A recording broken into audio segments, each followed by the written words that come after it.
It's a Thursday morning. Good morning and welcome to the AM News. My name is Pakwisi Shandov. Let's start off with this story. A teacher who was assaulted by a guardian at Our Lady of Fatima School in the northern region is still seeking medical attention. According to the assistant headmaster of the school, Abukari Mutala, Madam Sheila Akama Anafo was beaten without any provocation. He says the act took place after a student was punished for speaking vernacular in class. Correspondent Martina Bugri has the rest of the story.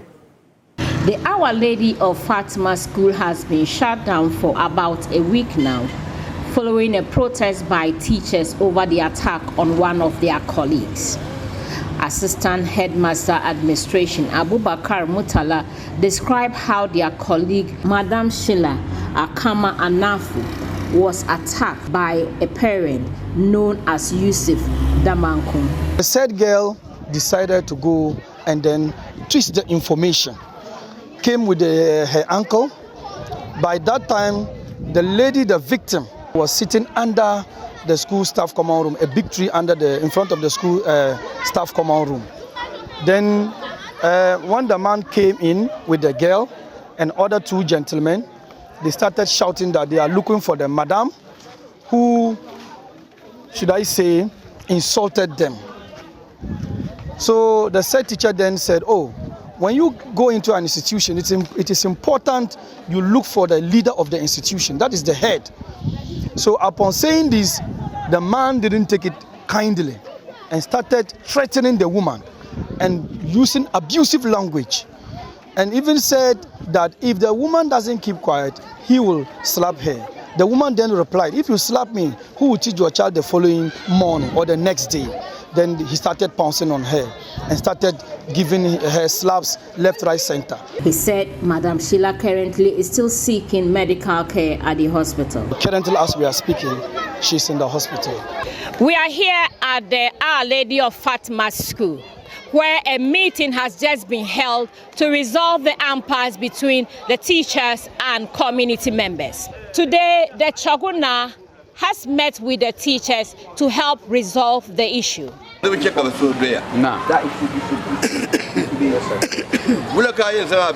rest assured that the perpetrator will be brought to book. How can you give out your child to a teacher and don't respect teachers?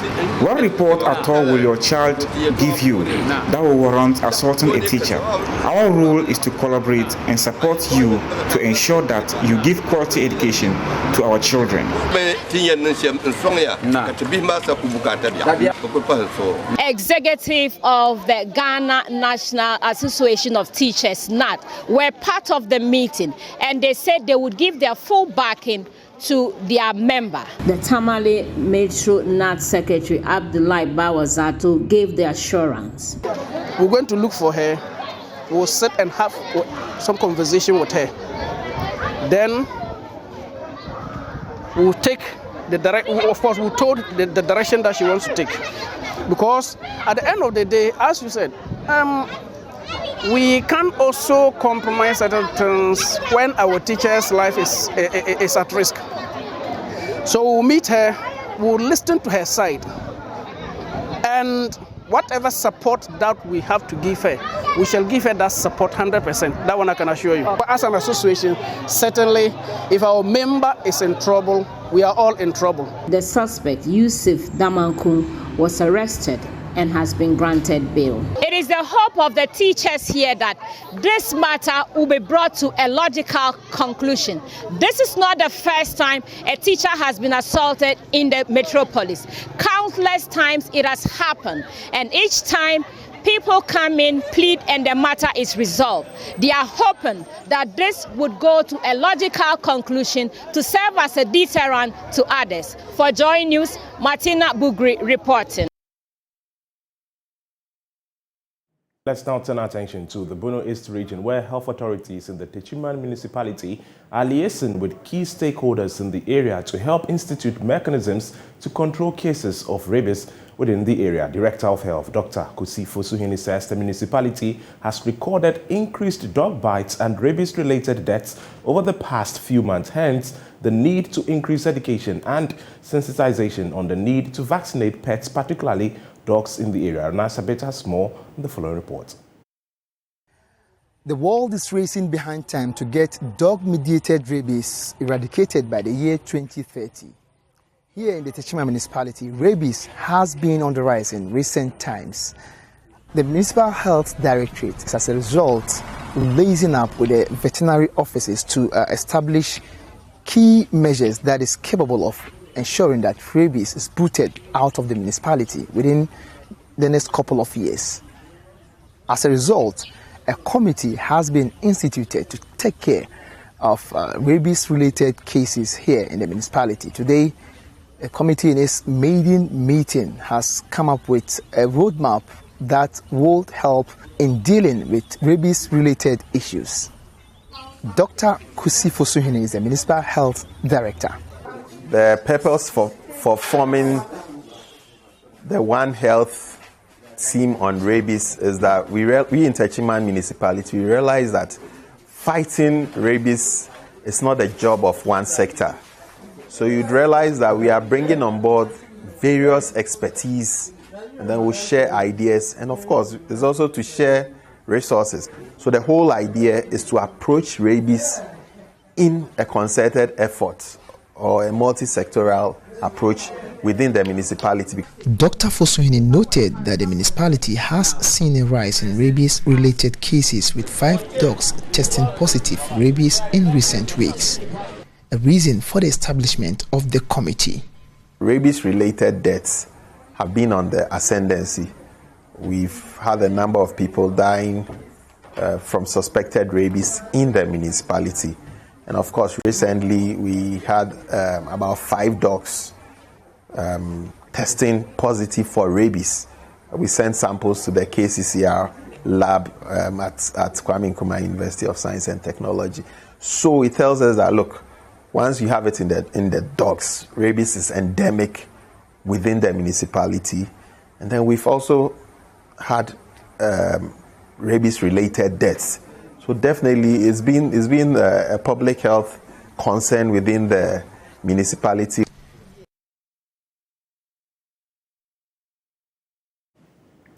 The month of October has been designated for creating breast cancer awareness. But do you know how to examine your breast for alarms? The West Africa Center for Cell Biology and Infectious Pathogens exercise to create awareness shows how to do it in this report. As part of the breast cancer awareness in October, the West Africa Center for Cell Biology and Infectious Pathogen organized a free breast screening examination to raise awareness about the disease and also provide an opportunity for members of the general public, especially women, to have their breast freely examined. At the NOFO Festival, that is Breast Festival at the University of Ghana, some medical examiners took the JoyNews team through the screening process. Lumps all over the body. So when you want to start, you start from the collarbone. You check from here.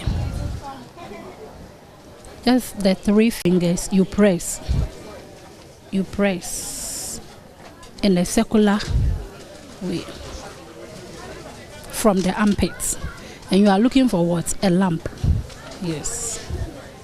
Most of the lumps is not visible for you to see with your naked eyes unless you press it.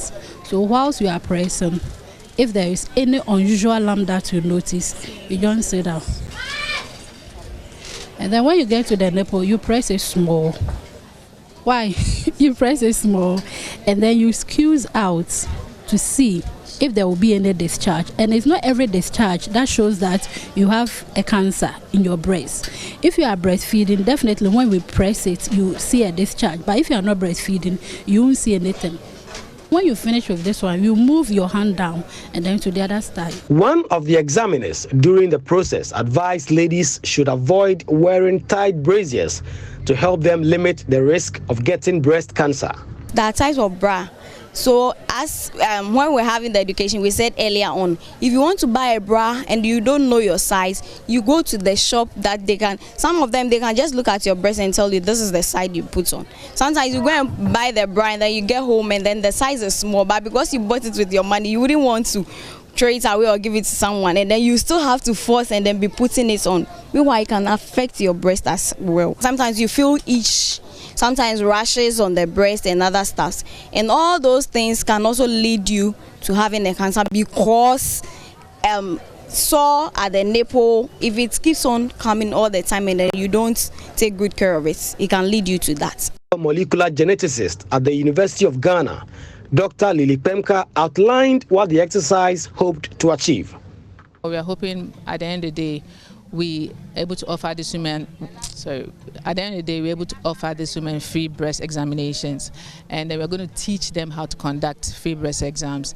Other than the breast screening, we have screening for cervical cancer risk, we have BMI determination, we have blood pressure, glucose, and other tests. Dr. Jonathan Odame, clinical psychologist and lecturer at the University of Ghana, gave some stress management tips, especially to help those who have been diagnosed of breast cancer.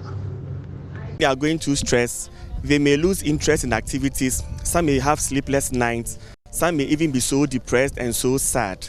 So this exercise is to help them to be able to get some energy in their system, to be able to manage the stress that they may be going through. So whether you have been diagnosed of breast cancer or not, you can do it because as human beings, we may be going through stress in one way or the other.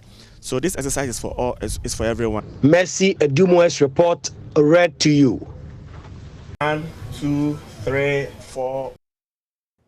Now, the Upper West Regional Chairman of the Opposition National Democratic Congress, Abdul Nasir Sani, is asking for another chance to consolidate the gains that he's made. He says he wants to win all 11 parliamentary seats for the NDC in the upcoming 2024 general elections. The NDC currently has 8 out of the 11 parliamentary seats in the Upper West region. Speaking shortly after filing his nomination for another tenure, Mr. Sani said that another bite of the pie will help him complete his mission. Correspondent Rafik Salam reports from Wa. Despite his huge body frame cast in the mold of a heavyweight boxer, Abdul Nasir Sani, better known as heavyweight chairman Bonas, is a man of little words. He recounted his promise 4 years ago. My promise was to make sure that I take all the seats back, and thank God we would take some. So I want to seek for elections so that I can take the rest of the seats back. Chairman Bonas took over the chairmanship of the National Democratic Congress (NDC) after the party ceded 5 of its parliamentary seats to the party MPP in the 2016 polls. The party also lost some decimals of the presidential votes too. Though he has been able to increase the party parliamentary seats to 8, his work is not ended yet. Another 4-year tenure will enable him to win all 11 parliamentary seats in the region for the party and also increase the presidential votes of the party as well. I'm bringing more seats. I'm bringing the 3 seats to add to make 11 for the region. Chairman Bonas was accompanied by members of NDC party stalwarts and supporters to file his nomination. His nomination papers were received by Chairman of the NDC Upper West Region's Election Committee, Alhaji Engineer Amin Amidu Suleimani, and perused by the Elections Director Ismail Dipku. Alhaji Engineer Amin Amidu Suleimani appealed to Chairman Bonas and other aspirants to do a clean campaign devoid of insults and mudslinging. That this is a family matter. It's NDC elections. We have others who will contest against, but we're not contesting against ourselves now. It's just a friendly match. It's not a contest, a friendly match. So those of us who have offered ourselves to serve the region, let's do so in humility. Let's go about campaigning in humility. And those of us who are also supporting others, please just do that in humility. At the end of the day, whoever is elected, she or he will need all of us to work together as a region for NDC Victory 2024. Briefing on the neck of Chairman Bonas is a political rookie in Alhaji Alasan Adams, popularly known as Rwandi. Briefing on the neck of Chairman Bonas is a political rookie in Alhaji Alasan Adams, popularly known as Rwandi. The nugget of the campaign of Alasan Adams is centered on unity. the first and second vice chairman of the party, Kwame Mumuni and Musa Issa, respectively, are lucky as they are going unopposed. Alhaji Issa Nuradawana is having same luck. His boss, lawyer Charles, however, will slug it out with current Upper West Regional Youth Organizer of the party, Nicodemus Derry. In all, 40 aspirants will be contesting for the 15 regional positions slated for next month. Reporting for JoyNews, Rafiq Salam. Wow. Now, President Akufo-Addo has been in the news this week for some comments that he had earlier made. Features editor Jojo Kobna has more on the president's past and recent speeches that have been heavily criticized.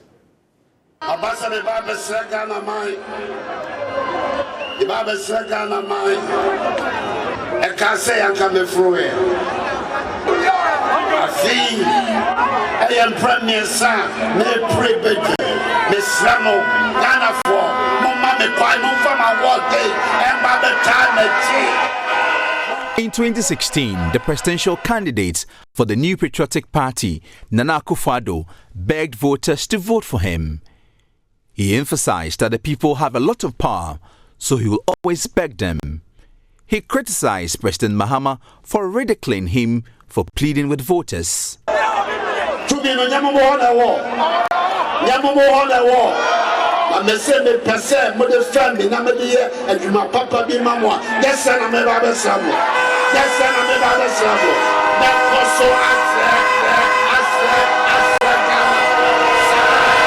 The people were persuaded and voted for him in 2016. He went on to win the 2020 elections as well. The public has been anxiously anticipating the fulfillment of all promises made to them. Many citizens have made demands.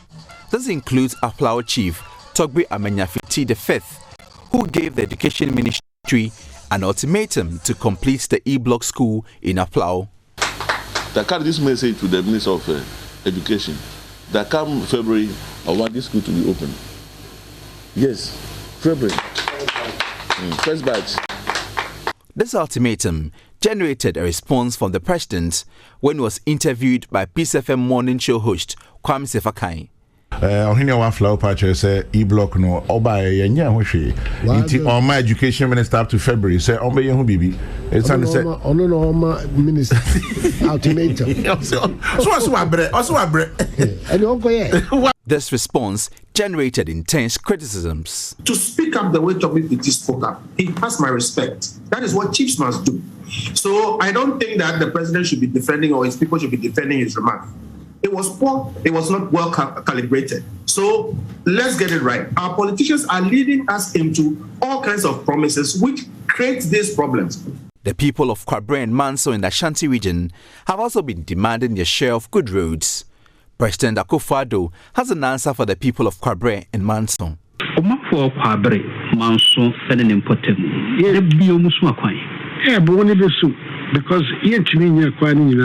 stage. I'm sorry to have to say. Critics are concerned about the president's posture, but could it be that the pressure of numerous demands is getting to him? Or is it that the president will not be on the ballot in the 2024 elections, so has nothing to lose? No problem. You do it. I'm saying, people make those kind of threats. Me, they don't frighten me. Okay. Somebody votes for you, somebody supports you. It's because they want you to do things for them. I understand that. There's no need for people to go to my say. I don't know what I want. Of course, mayor. And about to decide is over to a man this year. Was a man, you know, me myself will be in souls and in Timsu, baby. And they wow. The important thing is that we have a responsibility. I understand the responsibility and we will deal with it. Fantastic. Right. Well, this discussion can continue in your various homes and offices. Jojo Kobna, JoyNews. That'll be all for the news. For more, log on to www.myjoyonline.com. My name is Pakwesi Shandoff. Stay.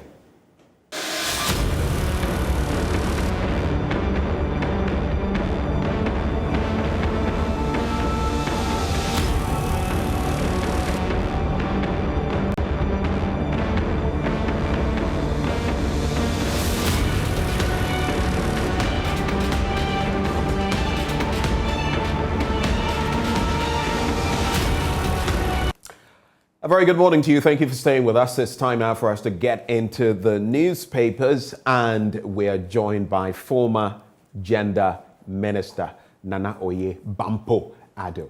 A very good morning to you, ma'am.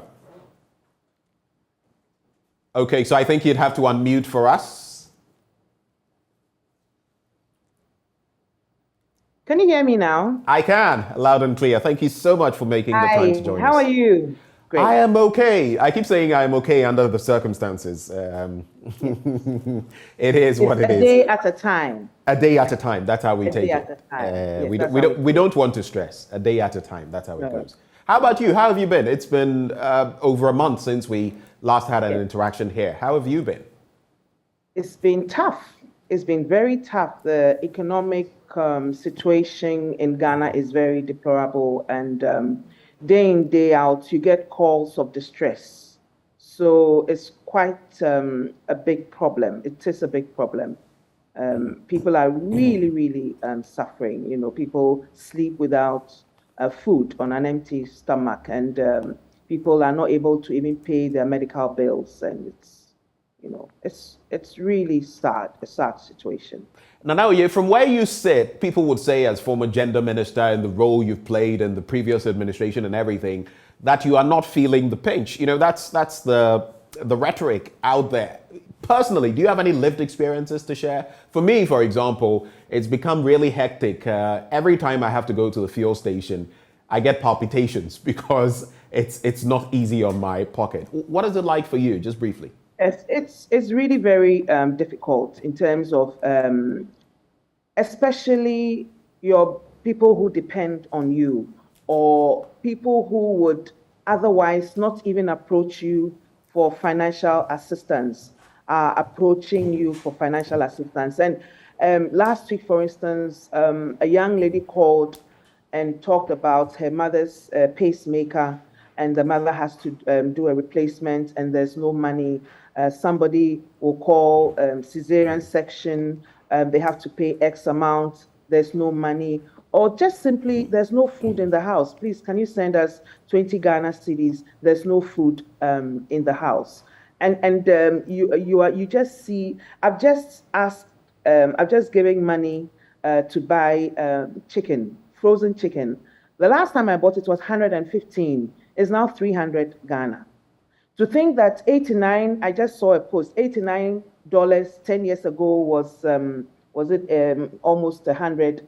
Last year it was $400 now, 400 cedis now is $89. Now $89 is 1,000 cedis. So that gives you a clear illustration of the hardship. So yes, every single person is feeling the pinch of the economic turmoil. And I met a lady who told me, you know, I traveled to Ghana from the United Kingdom on the 10th of October.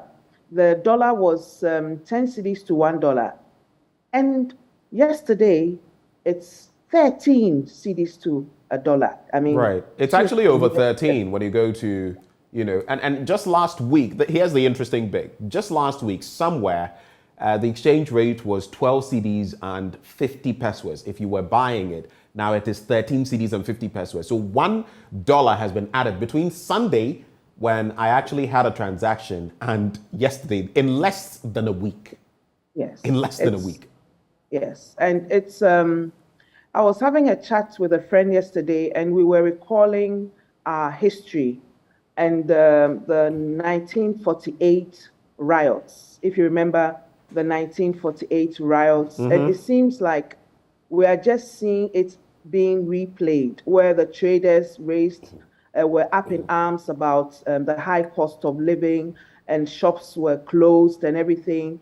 And then it led to Sergeant Ajete and co marching on to the seat of the colonial government, and the ramifications of what happened with over 100 people dying, and how the riots, we had spots all over Ghana where there were also riots because of the economic situation.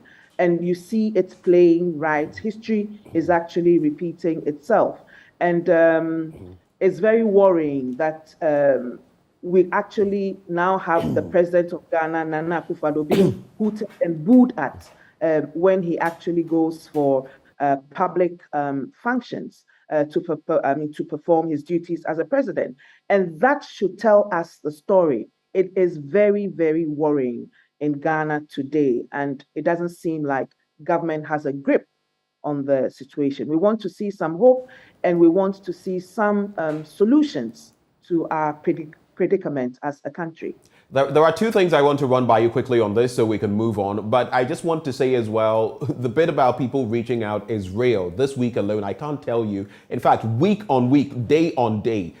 Yesterday, someone reached out to me that I didn't expect to reach out to me. I was shocked, but the person did. A day before that, someone had reached out to me, and here's how bad the situation was. I had even tried to get work for this person at the time. The person had got the work, but things didn't work out, so had to move on. The wife of this person called me and said for 2 days, they had not eaten. They have a newborn apart from a child who is about 2 years, I think. This new baby is 4 months old. And because the mother is not eating for 2 days, she can't produce milk. And it was just so troubling for me because honestly, it's not that I have that much. But it was so troubling that I just had to let someone reach out to them and see to that on my own. So that's just by the by. But those are the lived experiences of people. But how does that rub off on you when you hear, so the Ghana Statistical Service, I'm sure you've heard of Professor Steve Hank and how he's been analyzing our inflation and saying it's over 80%, now 90% plus, in fact, just about 100%. The Ghana Statistical Service has come out to debunk that based on how he, measures the different figures compared to what we do here. Right now, it stands at 37.2% officially. There's also tied to that one of the deputy directors of communications for the New Patriotic Party, Juan Owusu-Bempah, who says, in fact, Ghana's currency is the third strongest in Africa, third only to the Tunisian dinar and the Libyan dinar. How do you digest all of these very quickly, and then we get into the papers? Yeah, very quickly, you see, the president, Nana Addo Dankwa Akufo-Addo, gets serious. This is leadership. You undertook to lead Ghana and lead our government. We have a problem. Solve that problem or resign.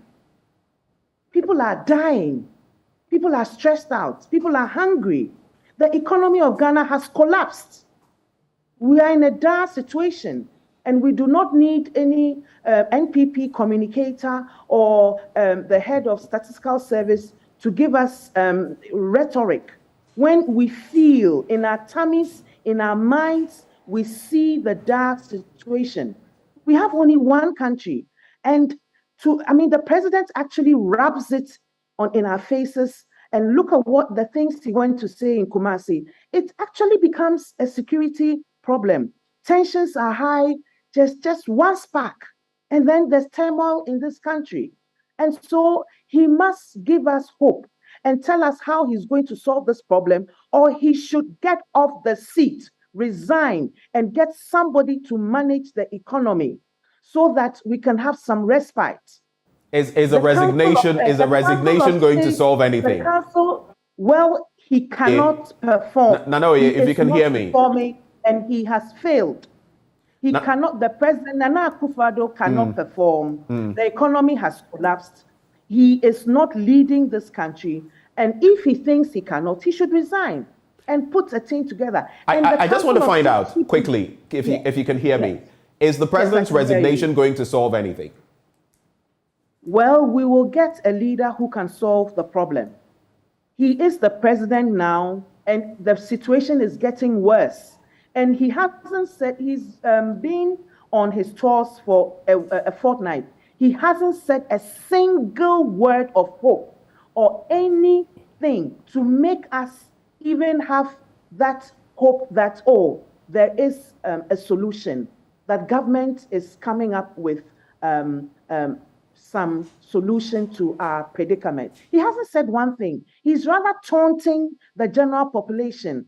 He's rather taunting and passing some comments that are rubbing people in a very wrong way. Look at the comments he made on the Kwabre road construction and whether people would vote for NDC or NPP. As a leader in this dire situation, he should not be speaking like that at all. I'm very, very disappointed in him. We need true leadership, a leadership with conviction that will take us out of this. And we don't want him to rub things in our face, and we don't want any instability in Ghana, because when people get desperate, I was driving on the road around my house, and now people have blocked the road, and they are saying, if you don't give us money, young men, if you don't give us money, you cannot pass. And you either have to give money or turn round. And these are the little acts of intolerance that you see that can gradually ascend into something that would not be contained. Why is the IGP going to the Guta, the shops and everything? It tells you that we have a security situation. And the least our president and leaders should do is to come up with all these taunting statements that would just aggravate people and just get people tensed up and angry, and then just a spark, and then everything is set ablaze in this country. We don't want that. People should go and read the 1948 the riots of 1948, and let's learn some lessons so that history does not repeat itself. Let's all try and solve the problem. Right. It's very, very important. Thank you for those initial comments. Let's get into the papers now. And the Daily Graphic this morning says, walls go down at Ramsar site. Regional Minister says it's demolition phase 1. And we know hundreds of such have been cited. We'll bring you some details of that. 4 petition CID over Akonta mine. And there's also NDC internal elections gather momentum. There's 350 million Ghana cedis to modernize tourist sites. That's according to the sector minister, Dr. Ibrahim Awal. Let's start with the banner headline. 4 private citizens have petitioned the Criminal Investigations Department of the Ghana Police Service to investigate and prosecute owners of the Akonta Mining Company for allegedly undertaking illegal mining activities in the Tano Nimri Forest Reserve. They allege the activity of the mining company was in contravention of the Minerals and Mining Act 2006, that is Act 703, as amended by the Minerals and Mining Amendment Act, Act 2019, which is Act 995.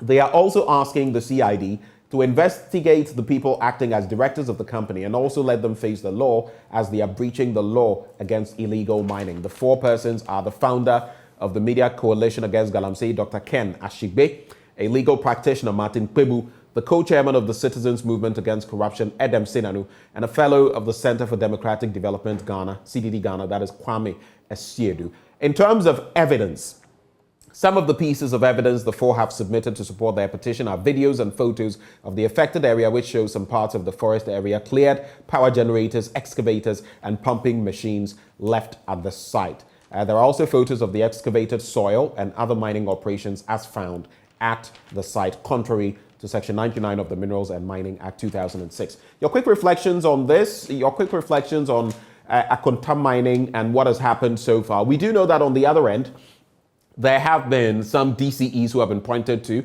the DCE for Bosome Frehon, who has been asked to step aside. There's also the DCE, Benjamin Akakpo in the Western region, who has also been pointed to when it comes to Galamsey. At least you would see some action here and there. But when it comes to Akonta mining, what's your take on this development? Yes, very little action by government, lack of commitment to actually take the bull by the horns in terms of addressing Galamsey, in terms of addressing the harm that is being caused. Our rivers are in, we see the brown water. And so I'm very happy that, and these are 4 very, very high profile, not actually high profile, but within civil society, they have been speaking against this cause. And I know they will follow this through. I'm very happy that civil society, through these 4 personalities, have taken this case up. And I expect the CID, the Ghana Police Service, and all the relevant authorities to enforce the law. We have the Minerals and Mining Act. The law should be enforced. And we all support the petition that has been submitted. I'm sure every single Ghanaian will support it. Let's ensure that the Ghana Police Service enforces the laws and ensures that whatever Akonta mine is doing illegally, and the criminal offenses that have been the criminal offenses are addressed. So let's see what the outcome of the investigations will be. But beyond that, we're asking government to do a lot more than it is doing. It is like it's treating the situation with kid gloves. We heard what happened yesterday. We don't know how far is true. About 17 million is not verified, but we're hearing all sort of stories, and let's see. And the involvement of certain government officials must be thoroughly investigated. DCEs in Western region and also Ashanti, not all, but some names have been mentioned. And so it seems like there is some government involvement somewhere, officialdom, and all this must be investigated. At the end of the day, we want the government to preserve our resources, our natural resources. Is very, very critical. So I'm happy that the 4 have petitioned. Let's also look at walls go down at Ramsar's side, that story on page 16, and then we'll take a look at NDC's internal elections, which are gathering steam. Let's quickly go to those ones. So a number of walls built to secure plots of land along water courses at the Ramsar site at Klagong in the Tema West municipality have been pulled down in an exercise carried out by the Greater Accra Regional Coordinating Council. The exercise, undertaken in partnership with the Tema West Municipal Assembly and the Tema Metropolitan Assembly, that's the TMA, saw some structures that were under development up to the lintel level also being demolished as part of an exercise officials claimed was aimed at protecting the remaining land space within the Ramsar site. You've seen what happened in recent times in the Wager area, the spillage. Of course, in most of those places, when it rains, they don't have a problem. But when there's a spillage of the dam, and especially when the estuary is not opened, the right measures are not put in place to open it so that the water can flow through, then there is flooding. Part of the problem has to do with people building haphazardly, part of it. Well, in this instance, it's the Ramsar site. What is your reaction to this? The Greater Accra Regional Minister says he is firm on this and that they are working in phases, and today's focus is on fence walls on plots of land which are yet to be developed, and this we want to do to protect our water bodies, he says. Quick reactions? I'm not fully convinced that the regional minister and other government agencies and bodies are really committed to protecting the Ramsar site, and that this is actually this demolition is for the purpose of protecting the Ramsar site.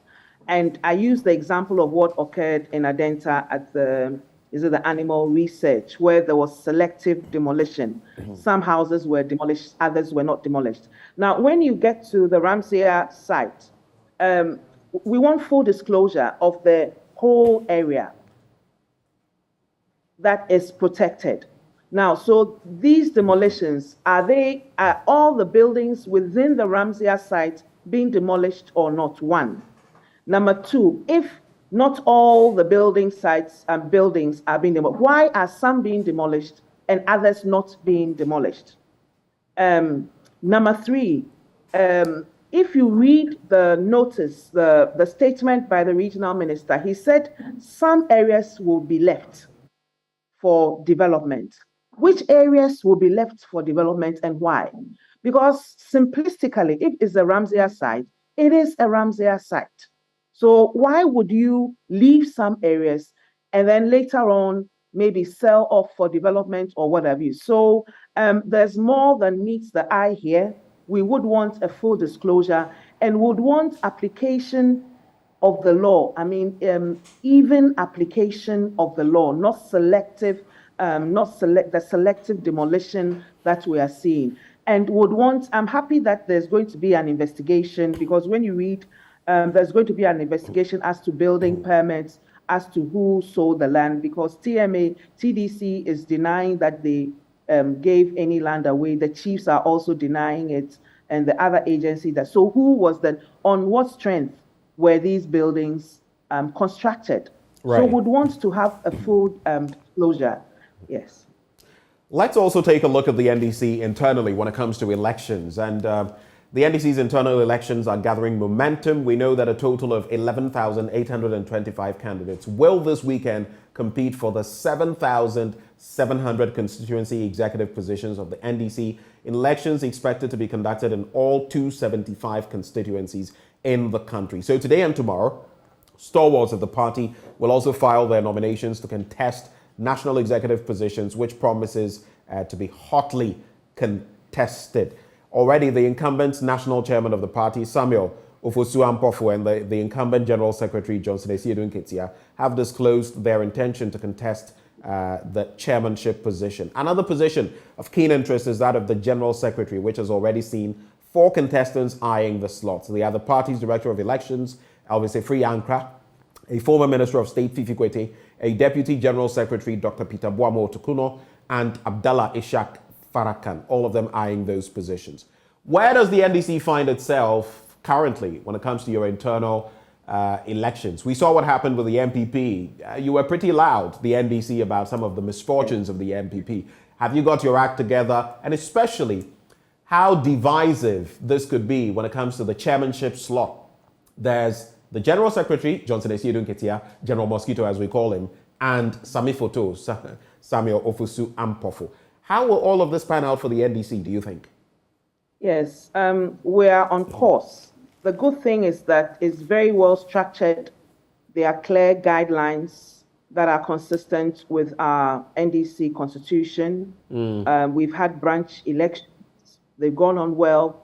And the good thing is that at every single constituency, there was a panel to do mediation, to do arbitration in case there were disputes or there were issues relating to the branch election. So that went on very well, and that will also be replicated. So at all levels of the party, at the constituency level, at the regional level, at the national level, we had mechanisms for conflict resolution. And I believe that has helped a lot to reduce the disputes. And that's why you may hear a few, but not that much. So we have organized and planned very well.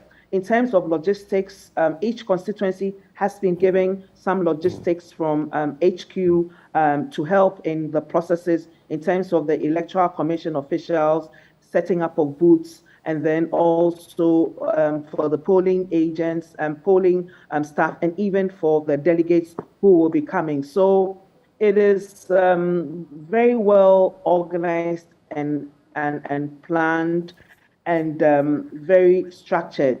And I'm happy with how things are going. The key thing, disputes or issues that come up, and I think that is very good. At the regional level, there was also an appeals committee. So if you were dissatisfied at the vetting at the constituency level, you have the opportunity to go to the regional level, and then the opportunity to go to the national. At the national, it is Honorable Alex Segwefia, who is chair. So with this structure, former Minister of things Health. are going on, and issues. Yes, former Minister of Health and Deputy former Minister of Defense. So things are going on. Yes, there are some flashpoints that are being. How are you going to deal with that? The flashpoints and the issues arising. Yes, we have committees at the national level. We have teams. We have regional teams, and then we also have national teams that are going to monitor the process. And these national and regional teams have been monitoring right from the membership, the membership drive, right through to right through to vetting. Right. So right from membership, picking up of forms, then through to vetting. So it's quite structured, and everybody knows what the guidelines are. Everybody has the guidelines, and we're following the guidelines. So I believe it's been better, it's been very efficient, and the flashpoints are also being addressed. I wish each and every contestant the very best, and the delegates, let's go out. I'm also a delegate. Perez branch, I'm an executive member of Perez branch, Ogbojo Ward. Just to clarify, so you say you're a delegate. Does that mean you're not contesting any position in this entire enterprise? We know that if we went to the primaries for parliamentary seats, you've been there, done that when it comes to the Adenta constituency. Yes. But in this instance, doesn't mean you're not gunning for any position. And tied to that, yes. I want you to address the issue of women's participation in politics. It's a huge issue. You are a former minister for gender, women and social protection. We are not seeing that many women. Look at the names we were just mentioning, the Fifi Kwetes, the Shahakus, the Elvis Efri Ankres and the rest. Where are the women? Yes, that's still work in progress. We're trying very hard to encourage more women. I know those one woman who wanted to be a deputy national organizer, but I don't see that. Well, let's see what happens today, this week. But yes, we have to do a lot more across board to encourage more women to pick up. But when you, at the branch level, at the ward level, and at the constituency level, you see more women coming up. Maybe not that many, but you see chairpersons, women. At the ward level, you see ward secretaries, in fact, in Adenta at Manhe, we have a lady who is the ward coordinator, Auntie Fiba. So you see that, but maybe we really need to still work to increase the numbers of women at all levels of our party structure. So that's work in progress. All right. No, you're not contesting for any position, not contesting any seat, not contesting any slot, I should put it that way. On the back page of the Daily Graphic, Black Stars find home at Doubletree, Hilton, Doha. And of course, this arrangement, which puts all of them together in one place, also means that unlike in previous tournaments, every team will stay in the same hotel and use the same training base throughout the tournament. But let's move from there. The Ghanaian Times newspaper. Now, we have just about 4 or 5 minutes to wrap, so we'll blaze through them. The Ghanaian Times, making Ghana preferred destination in Africa. 350 million Ghana cedi boost for tourism sector. Dr. Awal. Business at standstill in Accra as Guta members close shops in protest against high cost of doing business. Ochenhene laments domination of country's business by foreigners and don't ban small-scale mining. Find alternative solution. So we already know about the Guta situation and how they went on strike, so to speak, yesterday. It happened in Kumasi. I just forget the name. In the Ashanti region, we had Obahima, intervene, and the traders went back. This is supposed to last a week, all the way till Monday, but some people in the business community are curious about whether they can hold on. They did well yesterday, but as in observing what Guta had said. But can they continue with the cost of living and everything? That is one. Then the tourism sector, that story on page 15. Let me take a quick look at it. So government is investing a total of 350 million Ghana cedis to modernize tourism or tourist attractions across the country. The investment forms part of government's effort at boosting tourism and making the country the preferred destination in Africa by 2025. And again, those two other stories. Don't ban small-scale mining. Find alternative solution. That's on page 10. Let me just do that and then you can react. So the Commodity Monitor, a tech-based business organization, has called on the government not to ban small-scale mining, but find alternative solutions to curb its negative activities. The Director of Strategy and Operations, Commodity Monitor, Ms. Martha Mwako, made the call yesterday when representatives from the company paid a courtesy call on the Ghanaian Times. Quick reactions: business at a standstill in Accra, tourism to get a 350 million Ghana cedi facelift, and don't ban small-scale mining. Quick thoughts. Yes, I'll focus on the business at a standstill. Very worrying. It's actually a security threat for us at this point in time. I've read the negotiations with the Council of State. I would urge the Council, it's obvious, if the Council of State is stepping in, it's obvious that Guta has lost faith in government. And I would really urge the Council of State and all concerned stakeholders to rise up and really resolve this problem, because it could be the beginning of some form of unrest in this country. So this is a very serious situation I mean, Guta should be engaged. And what they said was that the Council of State started and then it didn't continue. And it was when they announced this that the Council of State has coming. So the Council of State should really look at this so that it doesn't turn into something else. That is, I think that is what I'll say about that. In terms of the tourism sector, would want to see the blueprint and would want to see what really is in store. As tourism is a huge revenue potential, has huge revenue potential for Ghana, and we need to really look at this business of tourism. So we'd like to see the blueprint and see how this will help to reap in the due dividend for Ghana in terms of our economy. Thank All right. you. Let's wrap with these quick stories. The Daily Guide, government will invest more in power. That's according to Energy Minister Matthew Opoku Prempeh, popularly known as NAPO, Dr. Matthew Opoku Prempeh. Of course, we can also talk about the 330 kV Kumasi-Bolgatanga transmission line project at Anwomaso near Kumasi. Judiciary independence intact, Justice George Kingsley Kumsin. You know about the vetting in Parliament that has been happening, and I followed some of those, and they are saying that, well, some of them may have had an attachment to the MPP in the past, some contending here and doing this and that, but they're going to remain neutral as far as their positions in the judiciary are concerned. Accra shops shut down as cedi hits 13 cedis to the dollar.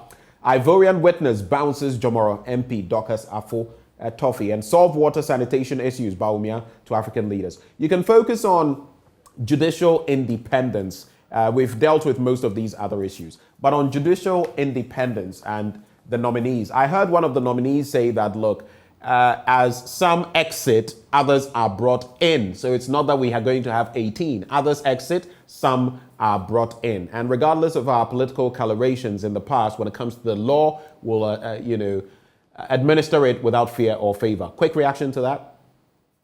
The judiciary, the justice sector, is a very important arm of government in terms of balance of power. That is where an ordinary man in Ghana can go and seek justice and get results. And it is very important that we hold judicial independence sacrosanct. Unfortunately, we have challenges with judicial independence in Ghana presently. We shouldn't act like ostriches. We have challenges with judicial independence. We have also expressed concern about the increasing number of judges we have at the Supreme Court, the fact that there doesn't seem to be a cap. And if you do a comparative analysis, even across the Commonwealth, would see that President Nana Addo Dankwa Akufo-Addo is the president who has appointed the highest number of Supreme Court judges, of High Court judges, of Appeal Court judges. We need to have a balance, and we really need to guard with our blood the independence of the judiciary. Okay. If we want stability in this country, if we want the investor to have faith and confidence in investing his or her hard-earned dollars in our country so that boost our economy, then we must preserve and protect judicial independence, the integrity of the institution of our judiciary and our courts. This is very critical for us. We have to go, Nanoye, but just let me leave all of us with these headlines. Middle spread of the paper, Nana Romeo blasts Shatawale for media attacks. That's the Accra FM presenter, former colleague of mine. Ex-factory price inflation hits 45.6%. That's according to data from the Ghana Statistical Service. And in the Business Finder, President commissions Setre maize processing factory. On that note, I'd like to say a big thank you to you, Nanoye Bampo Addo. Thank you so much for joining us this morning. All righty. Have a great day. I wish you the same. Bye. Bye-bye. Thanks. Before we get into sports, happy birthday to you, Jaden Joseph Buama You are 6 years today. May God's favor and anointing be upon you as you grow in wisdom and knowledge. It's from Daddy and Mommy. That's Ernest and Ellen Boama. We wish you the very best, Jaden. Grow to become a man after God's own heart. On that note, I leave you in the hands of the sports crew. And yesterday, Manchester United did it, downing Tottenham Hotspur. Well, details in sports.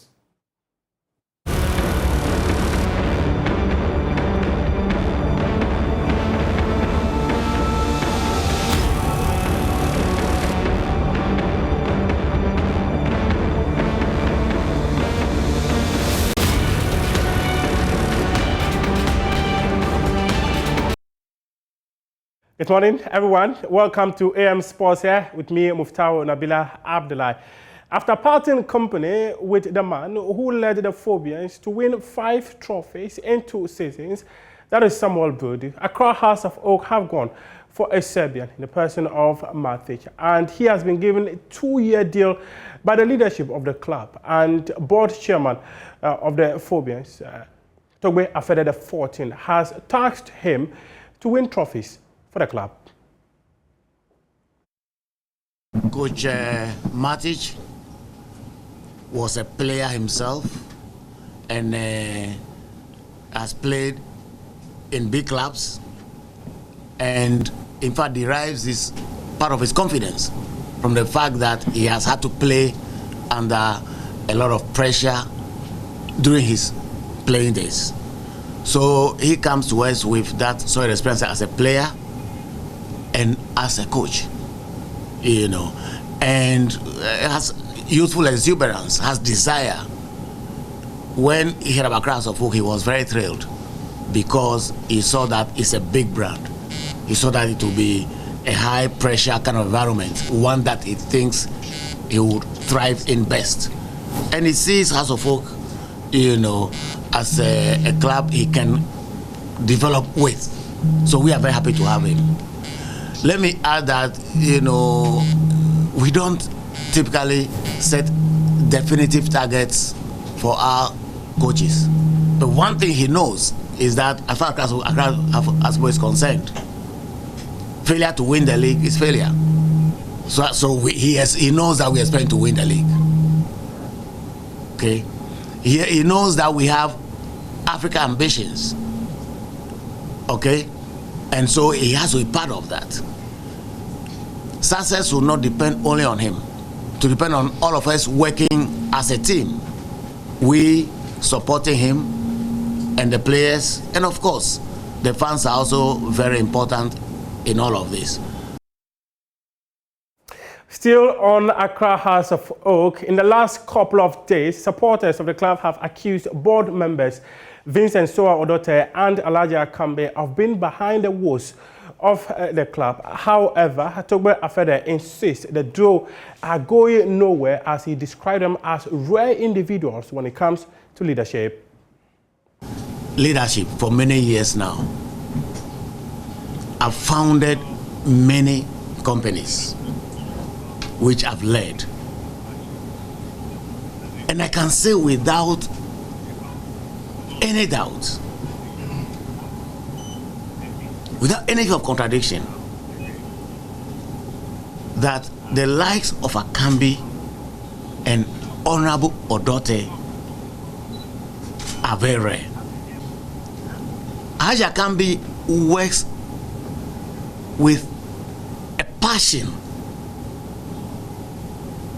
that sometimes surprises me. We've been having difficulty, for example, implementing our Putman project. We had a professional in charge of supervising that place. Sometimes weeks, and I don't know what is happening. We decided Akambi, just help us. Make sure we finish Putman by the end of the year. Sometimes I call Akambi 6:30. He's on a Putman in the morning, when many of those who are accusing him are fast asleep.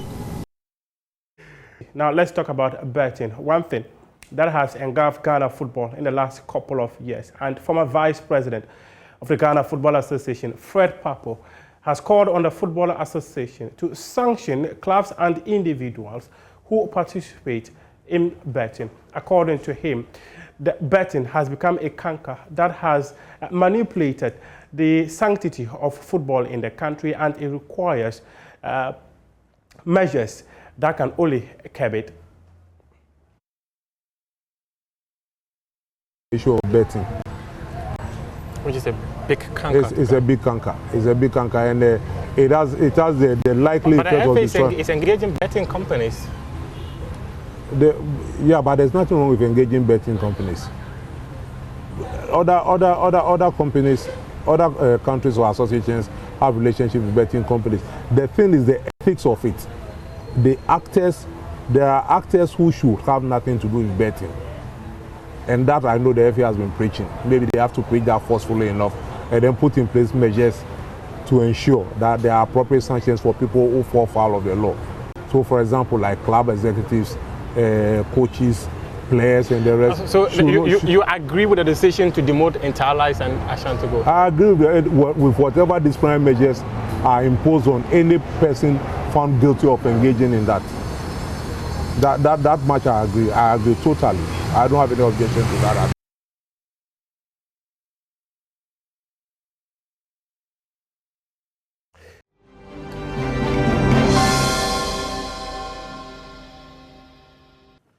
Well, thank you for staying with us. We expand that conversation when it comes to traders in the Central Business District from Abasuakai who are dealing with spare parts to the major hubs in Accra who have shut down their shops. This is day 2. What is day 2 going to look like? How is it going to shape up? And can the business people who have shut down their shops, can they sustain this? This morning, we're joined by Dr. Joseph Obeng, who is GUTA president. We also have Dr. John Osai-Kwapong, a CDD fellow, and Dr. Theo Echampong, a finance analyst. Gentlemen, a very good morning to all of you. Good morning. I'll start with you, Dr. Obeng, especially as just a few days ago you were talking about the powers vested in you by the business community and declaring that sit down of your membership. How would you assess day 1 of this, shutting down of shops? Yeah, thank you very much. I hope you agree with me that at this time with economic hardship like this, if just one person is able to close his shop, even for a half a day, you know that the person had endured a lot. But to come to think of the mass of people who close their shops, then it tells you how serious people are with the issues that are going on. And so your own assessment is as good as mine. For people by their own selves, it's not any imposition from the leadership of GUTA. They themselves told us that they want to show to government that we are indeed in trouble, serious trouble. And that's what they are doing. And they gave themselves the timelines. And so whatever you saw is as a result of the resolve that the people, our members themselves have. So I would say that it's okay. In any situation like this, even during public holidays, we have some people who still go and open their shops. Even Christmas Day, some people do that. So when we are doing some of this exercise, we give about 10% non-compliant or some of sorts. So that is okay. That's okay.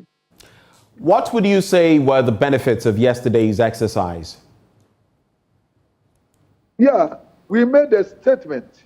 And we are continuing making a statement to the effect that our capitals are being eroded. And all that we are communicating to government is that there should be a sense of urgency in what is happening. That's the main thing. And then we are communicating to our traders, our customers, consumers, Right. That we are not the cause of the price hikes in the country. We want to take ourselves from that.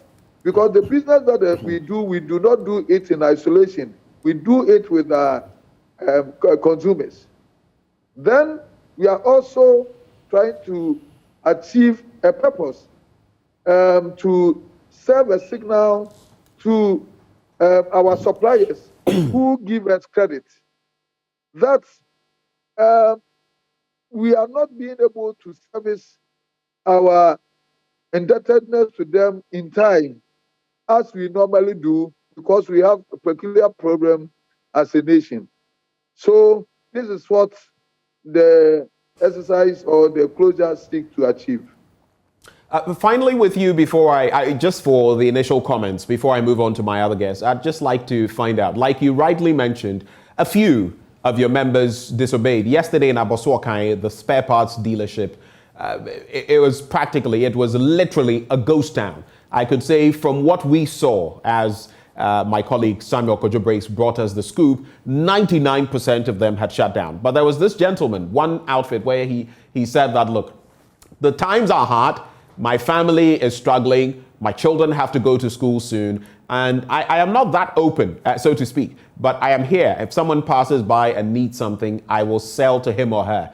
In advance of that, we had seen the Traders Advocacy Group Ghana say that, look, it may not be the best of times to shut down shops. We interacted with a few people in the Central Business District who said that we could have done this not with shutting shops, but by wearing, red armbands, headbands, and all of that to show dissatisfaction. Would that not be enough? Are you willing to bend a bit when it comes to this shutdown of shops?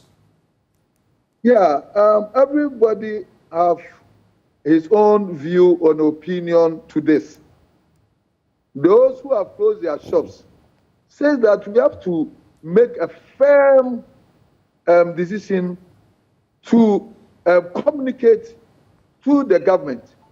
Because if you do not let them know how serious and the extent of our suffering by doing something that will let them feel the pinch, then we will be joking just by putting things on our head and all that.